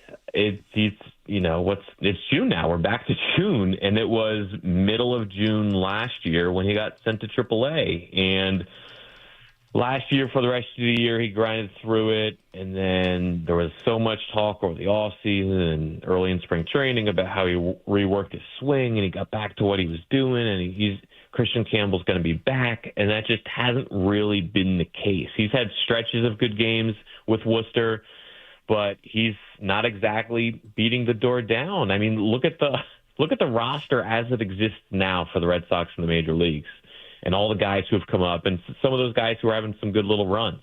And Christian Campbell's not even in the conversation. Christian Campbell's hitting .239 in 46 games at Worcester with an OPS of under 700. And they're a guy they signed early and gave him a lot of, relatively a lot of money, trying to save on the back end. And that would be a major whiff if he does not develop into even if he doesn't play in the majors again. That's a huge swing and a miss for them. Yeah, certainly is. And it's interesting in the Breslow bigger picture context because in 2024, Campbell became the poster boy, the leading example of Craig Breslow's player development, his hitter development, had an amazing year in 2024. And then, of course, got that contract, debuted last year, and for a hot second looked really good, but obviously didn't last. Okay, so one of the things toward the end, Tim, you're talking to Breslow, and the sense I got is that when he's talking about the analytics and his adherence to them, is to say his heart is in the right place is wrong. His head is in the right place, because the takeaway is he's not doing this with any sense of doing it to keep his job. Like he says as much, like that. How does that serve the greater good? Like all these things that he's doing, he firmly believes he's doing the right thing. He's not, at least he says he's not doing anything just to keep his job or to please ownership. Do you believe that? I do believe that, yes. Whether certain approaches work or don't work, they all are in an attempt to win. And winning is what's going to allow him to stay in this role. Right? The all analytics approach, or the almost entirely analytics approach, he does it because he thinks it's going to help the Red Sox win. He fires the manager because he thinks it's going to help the Red Sox win. He, acquires whomever because he thinks it's going to help the Red Sox win. And it is, I genuinely believe that it's all in service of that goal. But, part of the point of the article was to take a step back and look at the results, and the results are just okay. And this year in particular, through 2 months, it's been straight up bad. Tim, just to go back to his relationships with the players and others in the front office for a second, I remember him admitting to you guys after the Rafael Devers trade that he was going to have to reevaluate the way he talks to players and keeps them in the loop and generally, gets along with them. And then you have all of this from this season. He apparently has learned nothing from his mistakes from last year. My question to you is, does he have the capacity to change? I think he does have the capacity to change because he is, according to everybody, a genuinely very smart person. And I believe in his capacity to change in any way that he wants, including in all of these ways, being a more relatable person, talking like a more regular person, changes in philosophy even. Maybe that one's, a little bit harder to let go of. I do believe in his ability to change, yes. Okay. All right. Well, I'll tell you this, is that the Cardinals got a kid in the Contreras trade that is a right-handed pitcher that's looking like he is going to be the real deal, my friend. He's which one is that? Right-handed pitcher or right-handed hitter? Right-handed pitcher, the Fajardo kid. They're very excited about him. Low minor leaguer, right? Well, yeah. So they are looking. He is looking up. He's looking like a kid who might debut this season, Johnny boy. Okay. So they're giving up players. They're giving up pitching. Don't worry about it. All right, Tim Healy, thank you so much. Read that article in the Boston Globe. We appreciate it, my friend. Thank you guys very much. All right, thank you. There you go. All right, we will be back in just a moment. Here are the headlines. Sports Hub headlines.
that, but make sure you bring the Sports Hub app with you so you can hear more of Toucher and Hardy That's what I want on my tombstone. on the Sports Hub. Hey, we are Toucher and Hardy. Mike Giardi, a friend of Johnny Wall Games, is going to be joining us coming up at 9 o'clock. But John and Hardy have been off air complaining about the length of band and theater award shows, which John is intimately familiar with through his days at Lexington High. Yep. He would know. He knew what he was in for because, I mean, these band awards are cutthroat, I would imagine. Everyone vying for Clarinet of the Year. How about this? Just the length of any year-end school awards banquet. It should be 1 hour. That's all you need. No, 1 hour. Surely you jest. 1 hour. My son apparently won some award and wasn't there to pick it up. Oh. So he didn't even go to the thing. If it takes longer than an hour, you're doing it wrong. And how long was this awards thing that you were at? Including the buffet ahead of time. Mm-hmm. We were there for 2 hours and 45 minutes. That sounds about right. Yeah. Of just straight awards, or was there? No, there's like 45 minutes of sitting and eating and chatting, and then the awards were from 7 to 9 p.m. And were there performances or? Yes. Okay, and Which you also need to skip. Okay. We've had a whole year of enjoying performances. Now we're just awarding the performances. How many performances did you have a family member in? That would be 0. Oh. Because it's just, for the most part, it's just the graduating seniors who are up there performing. Right. To get it out of their system. What? Before the real world cruelly crushes all their dreams of being an artist. Like you get 2 hours to get this out of your system. Yep. And then you're on the road, baby. You're gonna get data entry. This is the last time you'll sing ever again. You'll be majoring in packaging at Michigan State, my friends. It's kind of sad because it's like sports or anything else. It's like you might be the, bee's knees flutist in your school, but when you get to college, they were the best flute players in the country. Well, that all was of a the sudden thing. you're, not so hot anymore. You get a dime a dozen, my friend. Yeah. Well, that was the thing with John is that John, there was a very grueling system. Oh, he was the Benny Goodman of Lexington High. Well, he could blow that clarinet like first no one's clarinet business. in band senior year. But my there friend. is a thing with high school band that I find fascinating and very intriguing, and it can't even be the way things are done now because everything is so like fair and everything. But like John was like say he's first chair clarinet. No, we don't have to say it. He was. Were you first? You were. I was Okay. for the marching band. I was. Were you performing in were you marching concert band. master? I was not. Oh. No. I don't even know what that is. He was dungeon master. Yeah. When he would play That was Dungeons middle and school. Dragons That in was his middle basement. school. He was That Bader, that was comma, middle school. master. Yeah, that's right. He was not master of his domain. So he would, but you could, this is true, you could just walk into the Lexington High band room and go like, I want to challenge John Wallach for the first seat. I'm not making this up. And then there's like this whiplash kind of situation where one guy will play and then the other. Now, would you trade licks or would it just be like you played one piece? There would be a prepared piece, and what would happen is it wasn't quite like that. It wasn't like Drumline where you performed in front of each other. It was more like you go into this different room. The band leader would turn around, and then you'd each play a prepared piece while standing next to each other, and he would choose blind which guy, or in this case, woman, girl, performed it better. Did they crank the thermostat up to like 90? Sure. No, so it was blind, so he couldn't tell who was performing. Correct. Ooh, now, was this arranged in advance, or did the person just challenge on the day of the challenge? It was arranged in advance, like 2 days before. Okay, So, but you weren't sight reading then. You had a chance to yes, go over it. yes. Now, how much practice was when there was a challenge? Was it hard? Now, when this young lady challenged you, were you still able to keep a cordial relationship with her, or were you pissed that she was Well, coming it at was the throne. challenging my spot that I had waited for all these years. And this is a theme of your life. Just sitting around waiting for something to open up. Well, John. No, I had the spot. She was waiting. Yeah. Yeah, but it's a meritocracy. I mean, if she was better than you, then she should have gotten it. But as it turns out, she wasn't better than me.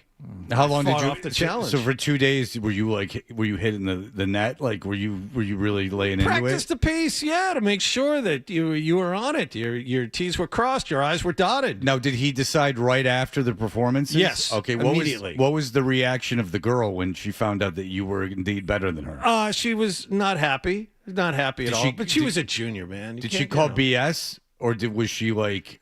Did she accept her fate? She called BS. She wasn't happy. Oh, really? Yeah. Oh, she didn't handle it well. No, Poor she sport. didn't. Yeah. Did you mother F the guy? No. Okay. How long were you in that room in the hot box? We were in the Couple hot hours? box for about 10 minutes. Oh. We didn't spend an hour sitting in there waiting. I didn't know how long the piece was. The piece They're was playing like the magic flute. 30 seconds. It wasn't a big deal. Don Giovanni. Was this band leader? Did you like him? Yes. Okay. Jeff Leonard, good guy. Oh, hair transplant fortune. That's right. Just retired about 4 or 5 years ago. Dr. Lepresti has Yeah. taken over that whole practice. Okay. Listen to calling the teacher by the first name. Did you maintain a relationship with him after? That's why I know him by his first name. We ever since we started doing this show, he was an avid listener of this show. Oh. So he reached out to me. And now you're friends? No. Oh. I wouldn't Like say equals? that. Friendly, Pretty but not friends. No. So that would be the weird thing about doing radio where you grew up. Is just that, like, I always try to put myself in John's headspace. Now, John was by no means known by many people. He was a real invisible dork. But nonetheless, you have to No, stick with that. You're fine. Yeah, okay. Stop me when I'm wrong. No, you're good. No, I'm kidding. But if you grew up in this area and now you are talking for 20 years to the people, 25 years according to his bio, it's got to be very, very strange. I have to imagine that like your teachers are listening to you. Yep. I've run into that a couple of times. Any of your teachers, Some of them are actually still living. not many. There are a few. John, you're in your 70s. Believe it or not. There's one guy, he's like 89. He's hanging on. Wow. That's great. All right. Well, listen, Johnny Wallgame, thank you for that look inside the curtain of the cutthroat world of high school band. First clarinet. Yep. First chair clarinet. Mike Giardi will join us. A.J. Brown is now a Patriot. We will get his thoughts on the matter. You're listening to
Patriots ruin the Celtics. WBCFM and HD Boston 98.5, the Sports Hub. Beasley Media Group station celebrating 65 years of broadcasting. Sports Hub headlines. Well, it didn't take long for the Patriots to take care of business yesterday. They waited until the 4 p.m. start time to lessen the cap hit for Philadelphia.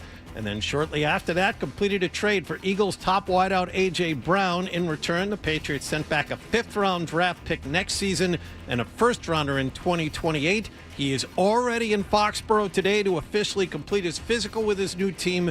He'll wear number 1. He is also scheduled to meet the media after OTA practice this afternoon. Mike Vrabel will meet the media at 11:30. That's a press conference you can catch live here on 98.5 The Sports Hub. There was also another major NFL trade yesterday. Cleveland sent two-time Defensive Player of the Year Myles Garrett to the LA Rams in exchange for first, second, and third-round draft picks and Pro Bowl edge rusher Jared Verse. Red Sox had last night off. They open up a 3-game series with Baltimore at Fenway Park tonight.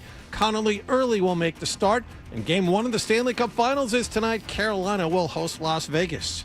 Sports Hub headlines are brought to you by Blue Sky Restoration Contractors. As it gets more humid, thunderstorms are a major risk to property damage. So have our guys at Blue Sky on speed dial all summer long. Visit goblusky.com, restoring your property and your life for a brighter tomorrow. I'm John Wallach on Boston's Home for Sports, 98.5 The Sports Hub. Your next update at 9:30. Actually coaching the game. Oh, it's just that is. I feel so strongly about that. I can't even tell you. Boston Talk Sports here. What do we got? Sports.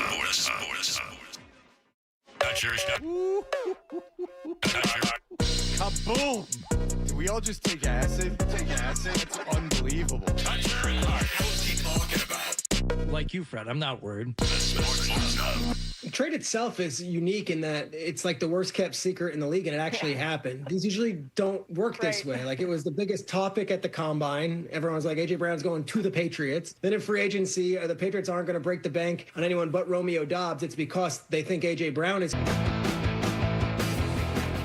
Hey, everyone in my life, in my family, is texting and calling, and it's all about different things. Nice. It's not the same thing. It's just How do you prioritize that? Who do you answer first? I said, my son just called me. I said, I'm on the air. He said, I forgot.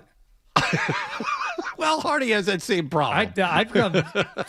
Thanks for jinxing it. It's been 3 days without a call, an actual phone call, while we're speaking on the air. Yeah, and there's like 15 things going on. His mom wants to know about something with him, and then he wants to know about something else. It's a whole maze of calls in text. It's a whole situation. Well, at least there's like situations there. I get actual phone calls for like, should I There's use... no situation. Yeah, there's no situation. The door was slightly open to the dog's crate. Is everything okay? Is she in there? Let her out, or don't, or ask your mother, or something. I don't know. There's no situation here. Yeah, I mean, very odd. Like, there's just like no respecting that I actually am working. It's quite. The light is on in the closet. Now they're Why are you calling me? Now they're arguing through me, which is perfect. A lot of, and I'm being played in quotations. So there you go. Oh well, all right. It is your fault. Mike Giardi writes for the Boston Sports Journal. He's covered the New England Patriots for a very long time. Mike Giardi, hello, sir. Hello, gentlemen. Hardy, Fred, Wallach. That's right. Johnny Wallgame using his friendship with you to get you on the air with us. It's always a good connection to have. All right. So obviously you knew this A.J. Brown thing was likely to happen. What did you think of the compensation, the first-round pick in 28 and the fifth-round pick next upcoming draft? It's an overpay. I don't think there's any way you can look at it otherwise. I mean, think about this. The Eagles traded for A.J. Brown 4 years ago, and it cost them a first and a third. And then they rent that player, lease that player for 4 years, and then they turn around and sell him for a first and a fifth. Like, that's a pretty good return on your investment, considering you got the guy in the prime of his career and were able to not coax, but you were able to get 4 1,000-yard seasons out of him, including a couple of years where he was arguably one of the 3 or 4 best receivers in the league. So they overpaid, but they built their whole offseason on this, Fred. Like, I mean, I wrote it at the Combine, and you heard the clip from Peter Schrager there. Like, everybody around the league was like, Mike, he's going to New England. I'm like, well, do you have any proof? No, everybody knows it's going to happen. And sure enough, it did happen. And that's sort of how they built the whole offseason. So I think Fred, clearly now they're in this all-in mode. It's kind of like what the Rams have done with Myles Garrett. They put all their chips on the table for these next couple of years. So overpay in regards to, there wasn't a market going on for it. But when you compare it to, let's just, I know you have to include the fifth rounder next year, but the first rounder a couple of years from now, if it were just that, is it still an overpay, Mike? I was fine with it at that point. Logically, based on, the knee and some of the different things and the age, you'd say like a 2 and a 4 probably felt like the fairest. But I think Howie Roseman said basically, we're not trading him. Or, hey, you want to screw around? You don't want to give us this one? We'll hang on to him. We can hold on to him through August before the full cap starts to hit us, and we have a problem with that. So do you want to risk that? Do you want to not have the guy in your system for the next 2+ months and learn the quarterback and the offense? Mm-hmm. Or do you just want to pony up what we're asking for, get the deal done so you get your guy in town like he is today? It seemed like the Patriots are bidding against themselves. The Rams were kind of in it, but not really, and they walked away. Do you think Elliott Wolf had a stomach to step away from the table and got pressure from Mike Vrabel? How do you think this all happened? Well, I think this is Vrabel's deal, and it's Vrabel's player. I don't know that you can look at their past history, and I know you now have a new regime in place for the last year, but ownership is the same. I think they've given up first-round picks twice in the Kraft ownership. One was for Bill Belichick, one was for Brandon Cooks. They don't do this. So they did it, and not only did they do it, they did it where they're absorbing a massive contract, and I know there's no guaranteed money after this year, essentially, but you're not giving up a first-round pick unless you're committed to this guy for, the way I look at least 2 years, and that's a substantial chunk of money they're going to have to dole out to this kid. Okay, it's interesting because I know a guy that does Philadelphia radio, John Kincaid, and I've heard him talking about this, and he says, on one hand, everyone likes A.J. Brown, and everyone, he's a good teammate, he's respected in the locker room, but on the other hand, you see him quit on the Eagles and, get on Instagram before the media is allowed into the locker room and reading books on the sidelines. What is your read on him as a locker room presence in terms of character? So you're right. I think everybody that I've talked to that works for Philadelphia or has covered him says the locker room loves him, that he's a really good dude, but there's Moody. He's the receiver who wants the football. He wants to be the best receiver in football, thinks he should be the best receiver in football, and thinks, quite frankly, that the quarterback held him back the last couple of years. And that, I think, is why this is now happening, and this is why he's now a New England Patriot. So this is another bet on Mike Vrabel and the pieces in place from Tennessee that were around when AJ was drafted by them to manage his ego. And that's a big part of this. Manage the temperament, manage the ego. And there's going to be a little bit on the quarterback and the offensive coordinator to make sure that even though they like to say they throw the ball to the open guy, that this guy gets his share of targets, because when he does, he's more engaged. Simple as that. Is there any more to the relationship with Vrabel other than their time together in Tennessee? I mean, I haven't, dug deeper myself, but do you know anything else about it? Just that they remain in touch, like that trading AJ hurt Mike, not because, I think we've got more details on it, and it was the knee, and Tennessee was like, we can't give him the contract, so they had to do it. But Mike said he never wanted to coach that team without A.J. Brown on it. And I think that relationship is carried over where, and Mike's talked about it, where they communicate as human beings. It's not like, oh, how's the season going? It's, how the kids, how's this, how's that? It's more of a family type thing with them. So, again, it's a big bet because he can be a handful. They managed Stephon Diggs for a year, but there was some touch and go moments with that I think people have sort of either written off or didn't really pay attention to some of the reporting because they were just so happy to have a good receiver for a change. But now A.J. Brown comes in, and he's the best receiver they've had since Randy Moss, talent-wise, and love Julian Edelman, Wes Welker, all those things, but they haven't had a guy with this sort of talent since Randy. Do you think Josh McDaniels will tweak the offense to keep A.J. Brown engaged at key points during the season? I think that will be part of the directive from up above, from Mike. Hey, we know this kid. You saw what just happened the last couple of years in Philadelphia. You've got to keep him engaged. And when you keep him engaged, again, I think that physical talent shows out. Maybe he's not as fast as he was, say, 3 years ago, but reports of his demise, quite frankly, have been a little bit exaggerated. He's, as one coach told me, he's turning 29, not 39. Okay. What do you think this does for the team, given the schedule? Big improvement. I mean, this team on paper is better than the team that made the Super Bowl last year. In terms of wins and losses, how much does this move the needle, in your opinion? Yeah, I mean, I've kind of been baking this in all along, and I think 11 is a fair total, which would be higher than what Vegas has him set for. And then, it's health. There's so much about health. It's his health, that whether he can, the knee and the hamstring and all those things can stay. But obviously, you were generally really lucky with injuries last year. You missed Campbell for a month. You missed Milton Williams for 5 games. But otherwise, Gonzalez at the start of the season for a few games. But, otherwise, you were really, really healthy. And generally in this league, and there's no scientific proof of it, but generally when you have a good injury year, the next year you don't. So can they stay healthy? Because if they can, you're right, the roster is better, and maybe 11 would be too low if they stay healthy. So you had him at 11 before A.J. Brown, not even thinking that he would be here? I baked it in that he was coming. So when I looked at it, I was like, it's the 10 or 11 win team, Well, let's go game by game. I'm just shocked Yardy was positive about something. No, let's do postseason. Is he worth an extra win in the postseason or a win in the postseason? Well, so Hardy, if he's not, then that's a bad trade, right? That's what he's here for. Again, they're still at a they're still building, but this sort of signals hey, we are putting the chips on the table that our quarterback's salary is going to go bananas in a couple of years when the extension kicks in, which he's eligible for after next year. You're doing the thing that a lot of teams did. Rookie quarterback, go get the big high priced wide receiver and make it work. And they're all in.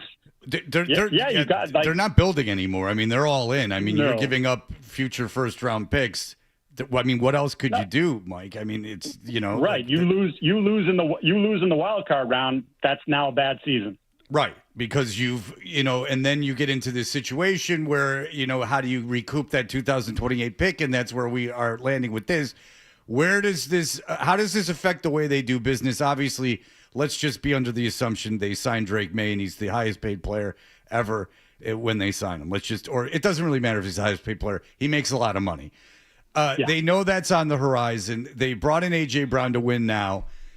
Does this affect the way they do business from here on out? Yeah, I think if you look at the way that they've talked about their budget, if you will, that they look at it in 3-year windows, and we're in the 3rd year of that window, and they're going to now be, unless they do some restructuring and whatnot, they're going to be significantly over, maybe the most over I think they've ever been in a 3-year period. So history will tell you with this ownership that, okay, now I need some give back. You can't spend like you just spent, we need to balance those books again. So it'll be interesting to see how they operate in that regard. And then they also have the Christian Gonzalez thing that looms, and that's if they go to the mat with him and they get the deal done, you're talking about someone who will be the highest paid cornerback in football. Granted, it'll probably be brief because that's how these things work. The next guy takes over, but that's another $100+ million of guaranteed money that they would have to write a check for. Can you envision a scenario where they don't do it, but just by choice, they're like, no, this Gonzalez thing, it's too much money. We don't need it. We can figure out a way and maybe we recruit that pick. Yeah, you get that pick back for 2028. I 100% can see that, and I know that's going to make people crazy, but I think the money does matter to them. So it would be a real swerve to continue on this spending spree, knowing that the Drake May thing is coming up. And if he's going to not just want to be the highest paid corner in football, but if, as we've kind of speculated here, is he trying to be one of the highest paid defensive players, period? Is there's this new thing where are we comparing ourselves? Why shouldn't we compare ourselves to the edge rushers? Why should we compare ourselves to the wide receivers that are getting, Jackson Smith-Njigba just got $42 million a year. Why shouldn't I get $42 million a year? I covered him in the Super Bowl. So I think if that's what he wants, and I don't know that definitively, but if that's what he wants, then I could totally see them saying, you know what, love you, mean it, really appreciate what you did, but we're going to go get some first-round picks, and we'll play with a $20 million corner and not a $40 million corner. What about the notion that in Vrabel's defense, I've heard this, but I don't know anything about it. In Vrabel's defense, the elite cover corner is not necessarily something you have to indulge in. In his past, and now mind you, he'd never had a player with Christian's talents, but they were not a heavy man team. That was not a big deal to them. And I think you saw even last year sort of the adjustment that Christian and some of the other guys had to make about some of the zone, and you're playing match coverage and whatever. We don't need to get into the details of it, but I could see them saying, quite frankly, that point, that we don't play man 65% of the time. And that's what this guy wants to do. We don't do that. And is he going to be fully engaged the whole time? And is that worth, again, the $35, $40 million a year? And I would say they probably would look at that pretty hard. If they can get a good return on it, that might be something they would do. So where's the line for a guy like him, do you think? I mean, at what point do you think the Patriots should pivot and walk away? Because getting a cover corner, and there will be a time where you have to match up man on man, and having a guy like Christian Gonzalez out there is far better than not having him in a key situation. Where do you think that line is? What line won't the Patriots cross? Yeah, don't mistake this for me wanting to get rid of the player. I don't. They don't. Even for as much as the roster has improved, they still don't have a ton of blue chip players, and he is a blue chip player. Yeah.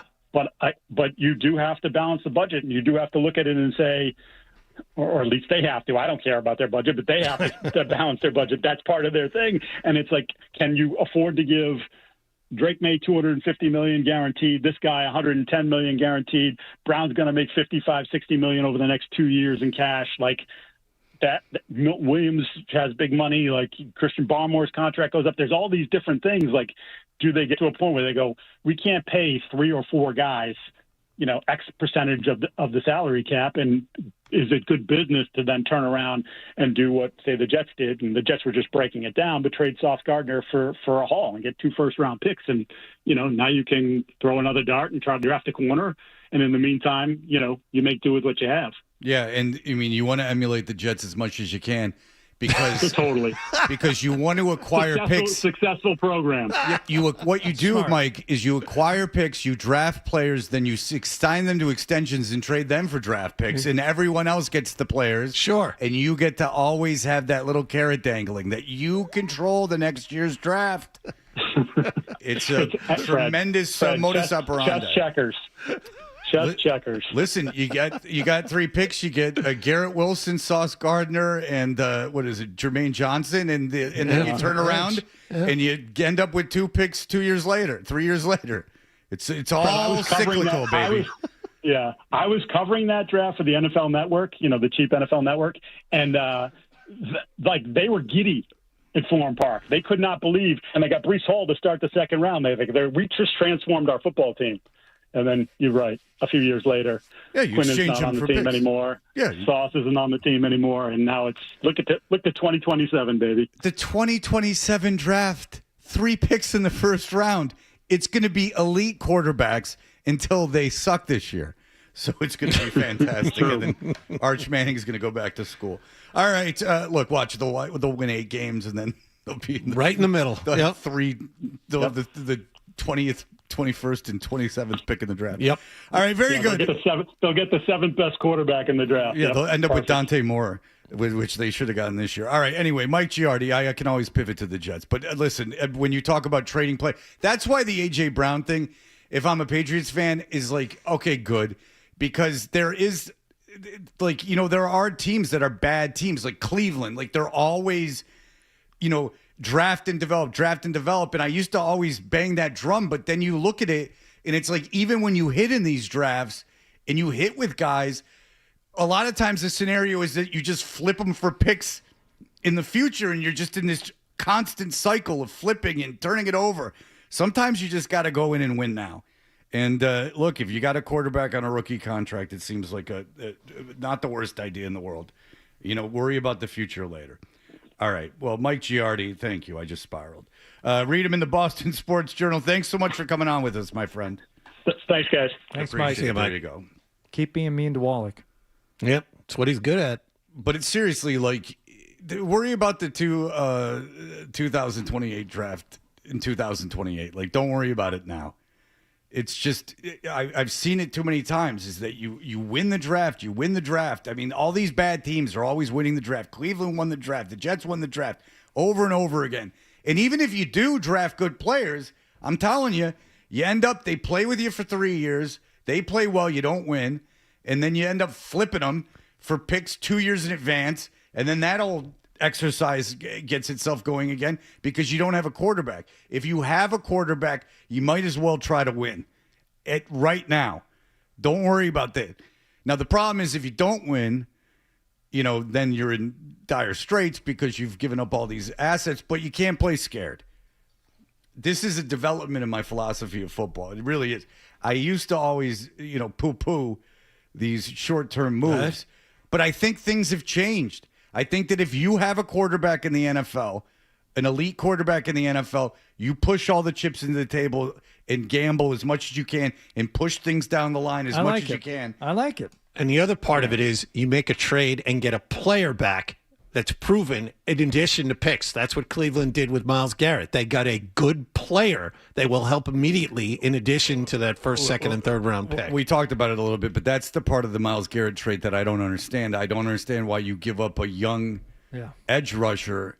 I understand, obviously, that Myles Garrett is vastly better than Verse, but wouldn't that trade make more sense if you were going with Verse and Garrett right into the season with one elite edge rusher and one very good young edge rusher? It's like, how do I handle this? Send another pick. I mean, right. Send another first or second. If you're the Rams. If you're the Rams. They don't care about it. Just send another pick. Send them 4 picks. Kick it all down the road. I mean, you already got your safety blanket at quarterback in the draft. I mean, who cares? Kick it all down the road. And, see what happens. I don't really understand why they... If you're really going to go all in and you have 1 year left of Stafford, keep Verse, send as many picks as you want, and give yourself a much better chance to win. And that's what I'm saying. I'm saying for this year, it's like, I'm not worried about Verse being, under control under a rookie deal and all these things. It's not about that. It's about this season. I don't know why you gave up talent this season. Now, you improved, but like John said, I don't know. You could have been an absolute wagon. I mean, that's like, again, there was rumors the Lions were going to trade for Garrett, and then, you have Hutchinson and Garrett. I mean, that's all in.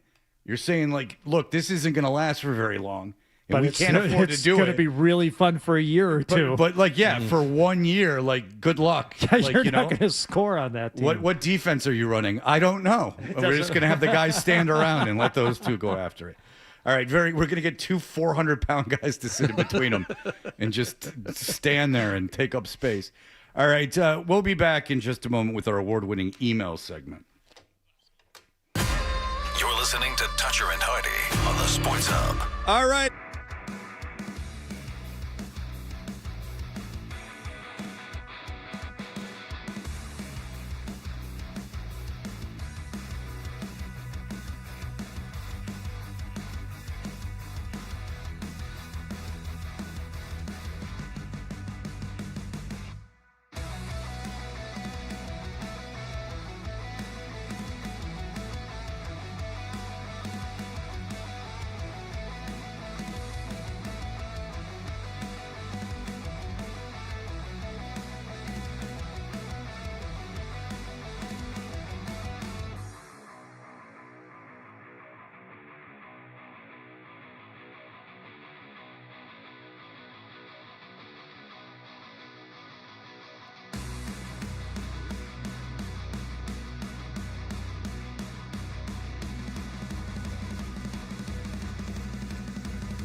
agrees that I'm the only one who's not wrong. Right or wrong, they're back.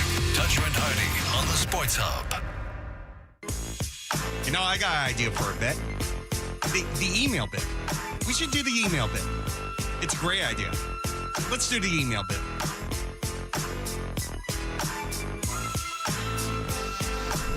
Hey, we are Toucher and Hardy. If you'd like to email us, you may find our emails. They're not hard to ascertain, but you can find them at 985thesportshub.com.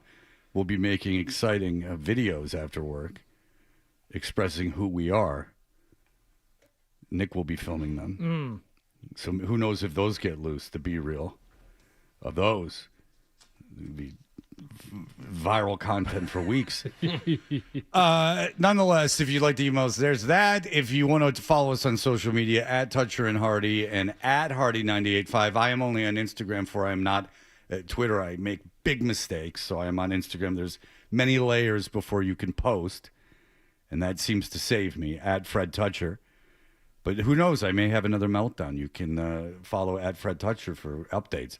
The email segment is powered by Jeffrey Glassman Injury Lawyers. If you've been hurt in a car or work accident, you got to get Glassman. Don't just send an email. Call all sevens at 617-777-7777 or visit gottagetglassman.com. All right. We talked about the French Open and the man who had the incredible diarrhea that was going on.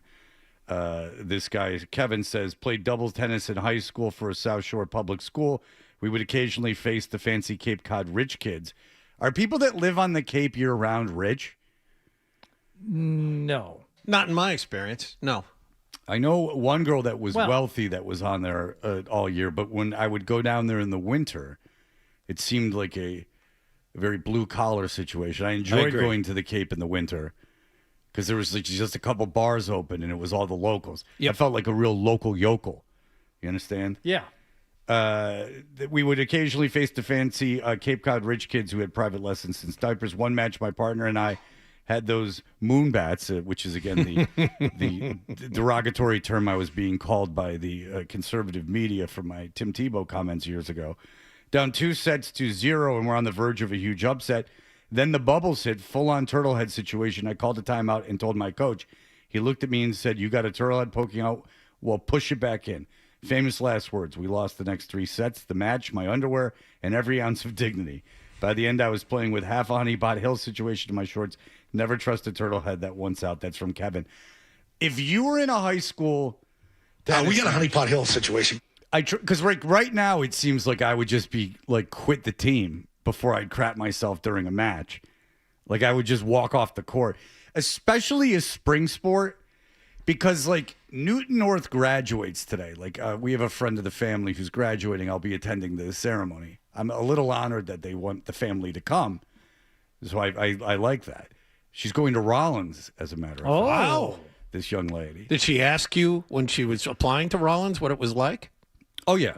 I mean, I'm sure my going to Rollins had an impact on her applying for the school. Now, they were able to give her some financial aid and things of that nature. So, I'm liberal arts colleges are not, streaming with kids right now. Like, it's a good time if you would like a private liberal arts education.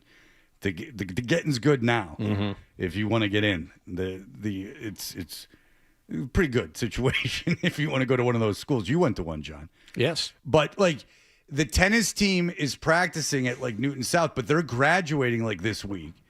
So it's like, these spring sports, like, because of the weather here, you can only play for, like, Miles' baseball season's been over for, like, 3 weeks. Like, you can only play for, like, 5 weeks. Like, it just seems like if I was playing tennis and I had no future in tennis, if I was going to crap my pants, I'd just leave. But I don't know. I can't put myself in the shoes of a 17, 18-year-old kid. Like, now I would just think it would be so easy just to walk off the court and go, all right, like, I'm not crapping myself out here.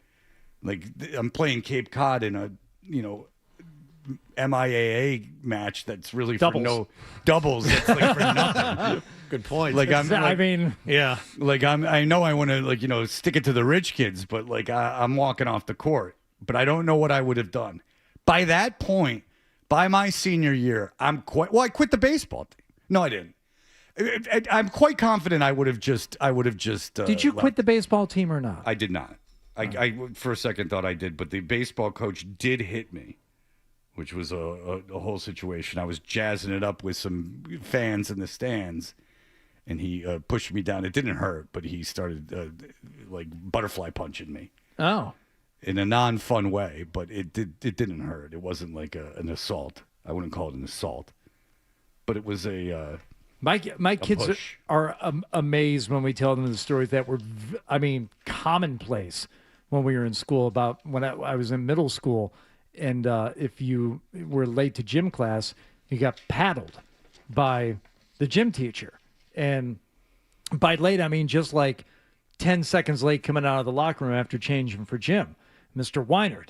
And it happened to me only once. It only took one time, but it was me. And it was Robert Wolf, and we were both late coming out. He said, "Toes on the line, gentlemen." And he had a paddle with holes drilled in it. So it would, increase the speed with which he could. And he had to, toes on the line, grab the ankles, and he would whap and give you one whap on the back of your ass with this paddle. And it hurt. It was designed so that you would not be late again.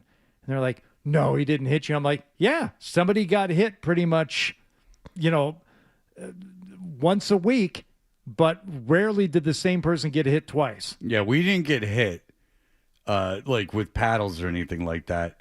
But Hurley, every time he's in here, Michael Hurley tells the story about Saturday detention. One of the all-time greats. And he doesn't tell the school that he went to, but someone always reaches out and co-signs on this. Every time, immediately. Yes. That the wrestling coach would do Saturday detention, and at some point, whatever the stakes were or whatever was going on, he would take his shirt off and wrestle kids. And the other kid had to take his shirt off too, didn't he? So I was under that impression too, but Hurley's very vague on the because I don't think he ever saw it. But when you guys were out on Memorial Day and he was in it, I was under the impression that he was unaware if the kids took their shirts off. I remember him talking about it the first time, and the shirts were off both times. I do too, but maybe he's been confronted by the gym coach or something, or the wrestling coach. But the thing is that I don't even know if it was the wrestling coach, to be honest with you. But whatever, some teacher. But the funny thing, weird if it were the history teacher. Well, I mean, you can't just coach in school. You got to be a teacher. So, the thing is that that's part of the funny thing to me, though. Is because I can see the guy coming in with a tie on. The bus driver. Yeah. I can see him coming in with a tie on and going all right. And then taking off the tie and taking off his shirt because it was time to rumble. Yeah, this is what we do now. Shirts off. Yeah, this is a nice shirt. I'm not going to, this was it for JCPenney's. I'm not going to let you break a button on it. I'm taking this thing off. And then the guy's super good at wrestling. So he probably won all the time. But it would be funny if just some kid picked him up and threw him. But I take it that never happened. Because if you're going to go up and wrestle the Saturday detention kids, I mean, this is a Judd Nelson situation. I mean, these are guys getting cigarettes for Christmas. Mm-hmm. You wrestle the dork, but then if you get there was a wrestler in there, and look what he was eating, a whole bag of stuff. Well, he backed off awful quick when Bender took that knife out. There wasn't any more grappling going on after that. Yeah. I mean, that was the way it was in Naperville, Illinois in 1984. I played in an ultimate tournament in Naperville. It was a nice town. A lot of ultimate talk off air this morning. Oh, yeah. A lot of cross paths. Well, we can bring it more on the air if that's what those are your druthers. Well, John is basking in ultimate accomplishments. Hardy's co-signing and just following along from a distance. Hey, JV Player of the Year, man. Kaboom. Right, maybe you get called up to the varsity squad, even if you don't play a lot in the final. Well, first year he's ever tried it. First year he's ever played. Yeah, your MVP of JV, chances are you're starting next year. You know what I'm saying? Bingo. Yeah. What's Wallach's thing? Oh, wait, hang on one second. Brian, go ahead. Hey, Fred. Not sure if this might have been talked about on the day that you were out and Hurley was in, but what makes the story actually 10 times better is that last time Hurley admitted that there was not even a wrestling team at his high school. Yes, I was here. I was here. Listen, this story's got so many layers. It's a real onion. But that's right. There's no wrestling. That's right. He's not a wrestling coach. There's no wrestling at the school. And by the way, how destitute is that school when you can't have a wrestling program? There's not a lot of equipment that's needed. No, in fact, two things about wrestling when I was in high school. One, there was a friend of mine. I transferred into public school as a junior, but I knew kids from sports, and there was a friend of mine dipping in class, right? And I'm like, "What the hell's going on? Like, why? How are you allowed to have chewing tobacco in your mouth?" And he's like, making weight. Like, the teachers are cool with it. Right. I'm like, first of all, I mean, that dip, you're going to lose 10 pounds just, spitting. I mean, well done, Mark. This all makes sense. And two, indeed, they were letting, if you want to talk about things that were different, I mean, they let the kid dip in class. He had making a big production of it. And, and to my recollection, I saw the wrestling thing once, and it was like a closet with a mat in it, like that they had given them, like legitimately, that was their like facility. A closet was the facility. Not great athletic facilities at North Farmington High School. I'm sure things have changed. Hardy's into fake fancy watches, and Fred is a sneakerhead. I'm just wondering what Wally is into. This is the what's Wally's thing? Is it Scampy Focus cookbooks? Philadelphia themed ball caps, giant bird feeders. Oh, watch you panic. So, what if Hardy likes watches and I like sneakers? What do you like, John? Embarrassingly enough, because you said many, many times how lame this is, sports and watching them has always been my thing. No, but in terms of accoutrements, of accessories, of style. What I have no style. I don't have. I wear a lot of baseball caps. I wear a lot of hoodies. Thank you. I mean, that's as far as wearing watches. I own no watches. I own a wider range of sneakers, but it's not my thing. I don't have a sense of. I don't have style. Things that you look at and are interested in. Do you like cars? Not particularly. Damn it. Oh, not John, particularly cars. No. He learned his lesson. You learned your lesson. You did good today. Oh, thank you. All you had to do before was just say, I don't like anything. That's all you had to do.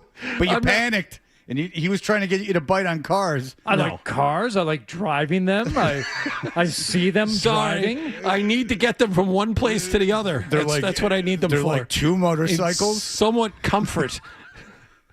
That's Are you right. a foodie? Do you like? Yes, as a matter of fact. Do you like travel? Yeah, I do. But it's not one of those things I live for. No. He knows. Don't let him ever tell you never learn, Johnny. Hardy couldn't spin you in his web this time. Lucky me. Well played, my friend. Now you just have to face your empty existence. I like sports. I do. I mean, listen. I do. You've gotten me this far. You've cultivated a career around it. How many people can say?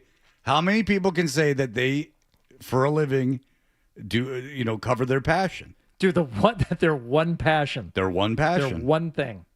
Like you go up to Vermont. I mean, can't throw a rock without hitting some guy that's doing his passion. Yeah. Some fertilizer sculptor or something. But Johnny did it at a big market. Don't let him tell you twice, Johnny. And I don't even know anything about sneakers. I just find them the easiest way to dress. If you start with the sneaker, then it's almost a Garanimal situation from there. That's interesting. See, I start with the pants. What pants am I wearing today? And that will inform the rest of it. And you know how many green things are you now going to buy to match that watch? I already have a lot of green things, which was part of my calculus in getting So the it's green not watch. just the green watch. It's that, I have all of these clothes that are green. Let me buy a watch that matches that. Well, if you buy a green watch, you're making the statement that I'm matching this. Like I'm buying watches at this point to match certain outfits. That's why I made the comment to Hardy about the watch. Because if you just have like a standard Rolex, for example, like you can wear that with anything. But if you got a green face on a watch, the idea would be that it was like you're not wearing that with a black suit. So you're making a statement like, I have so much disposable income, I'm spending thousands of dollars on things that I can't wear every day. And so that's kind of the idea behind that. But I heard Eminem say he started with the sneakers. And I went, oh, that seems like an easy way to dress myself now that I'm an adult and have to go out into the world. And that was my strategy. So You and Marshall. me and Marshall Lockstep. Mathers, very similar upbringing. Yeah. All right. I got my own 8 Mile, baby. 13 Mile. All right. Johnny Wallgame's got your headlines. Sports Hub headline.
IYKYK, which obviously YD. Okay? Toucher and Hardy, mornings on the Sports Hub. We know what you're thinking. What could I possibly have missed from the show? It's time for The Stack on Toucher and Hardy. Hey! We are Toucher and Hardy. As we finish things up, Hardy, and go about our days, what do you have for us? Jordan has shared a new Instagram story. Jordan said, let's take a deeper dive into the hot topic of the day, love. What constitutes love?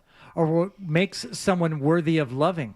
Are questions that require a deep analysis and could possibly enable one to understand the romances that they may not understand nor relate to.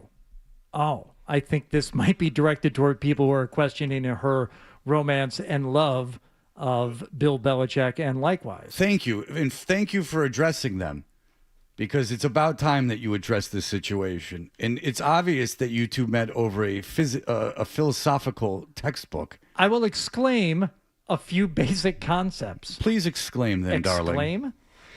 There's no objective criteria for what constitutes someone's worthiness of love. Co-signed. We don't need to justify why we love a particular person. Yeah, you don't have to go on social media and put up quasi-intellectual musings. The ways in which we develop our biological preferences are deeply personal, in which we owe no justification nor explanation.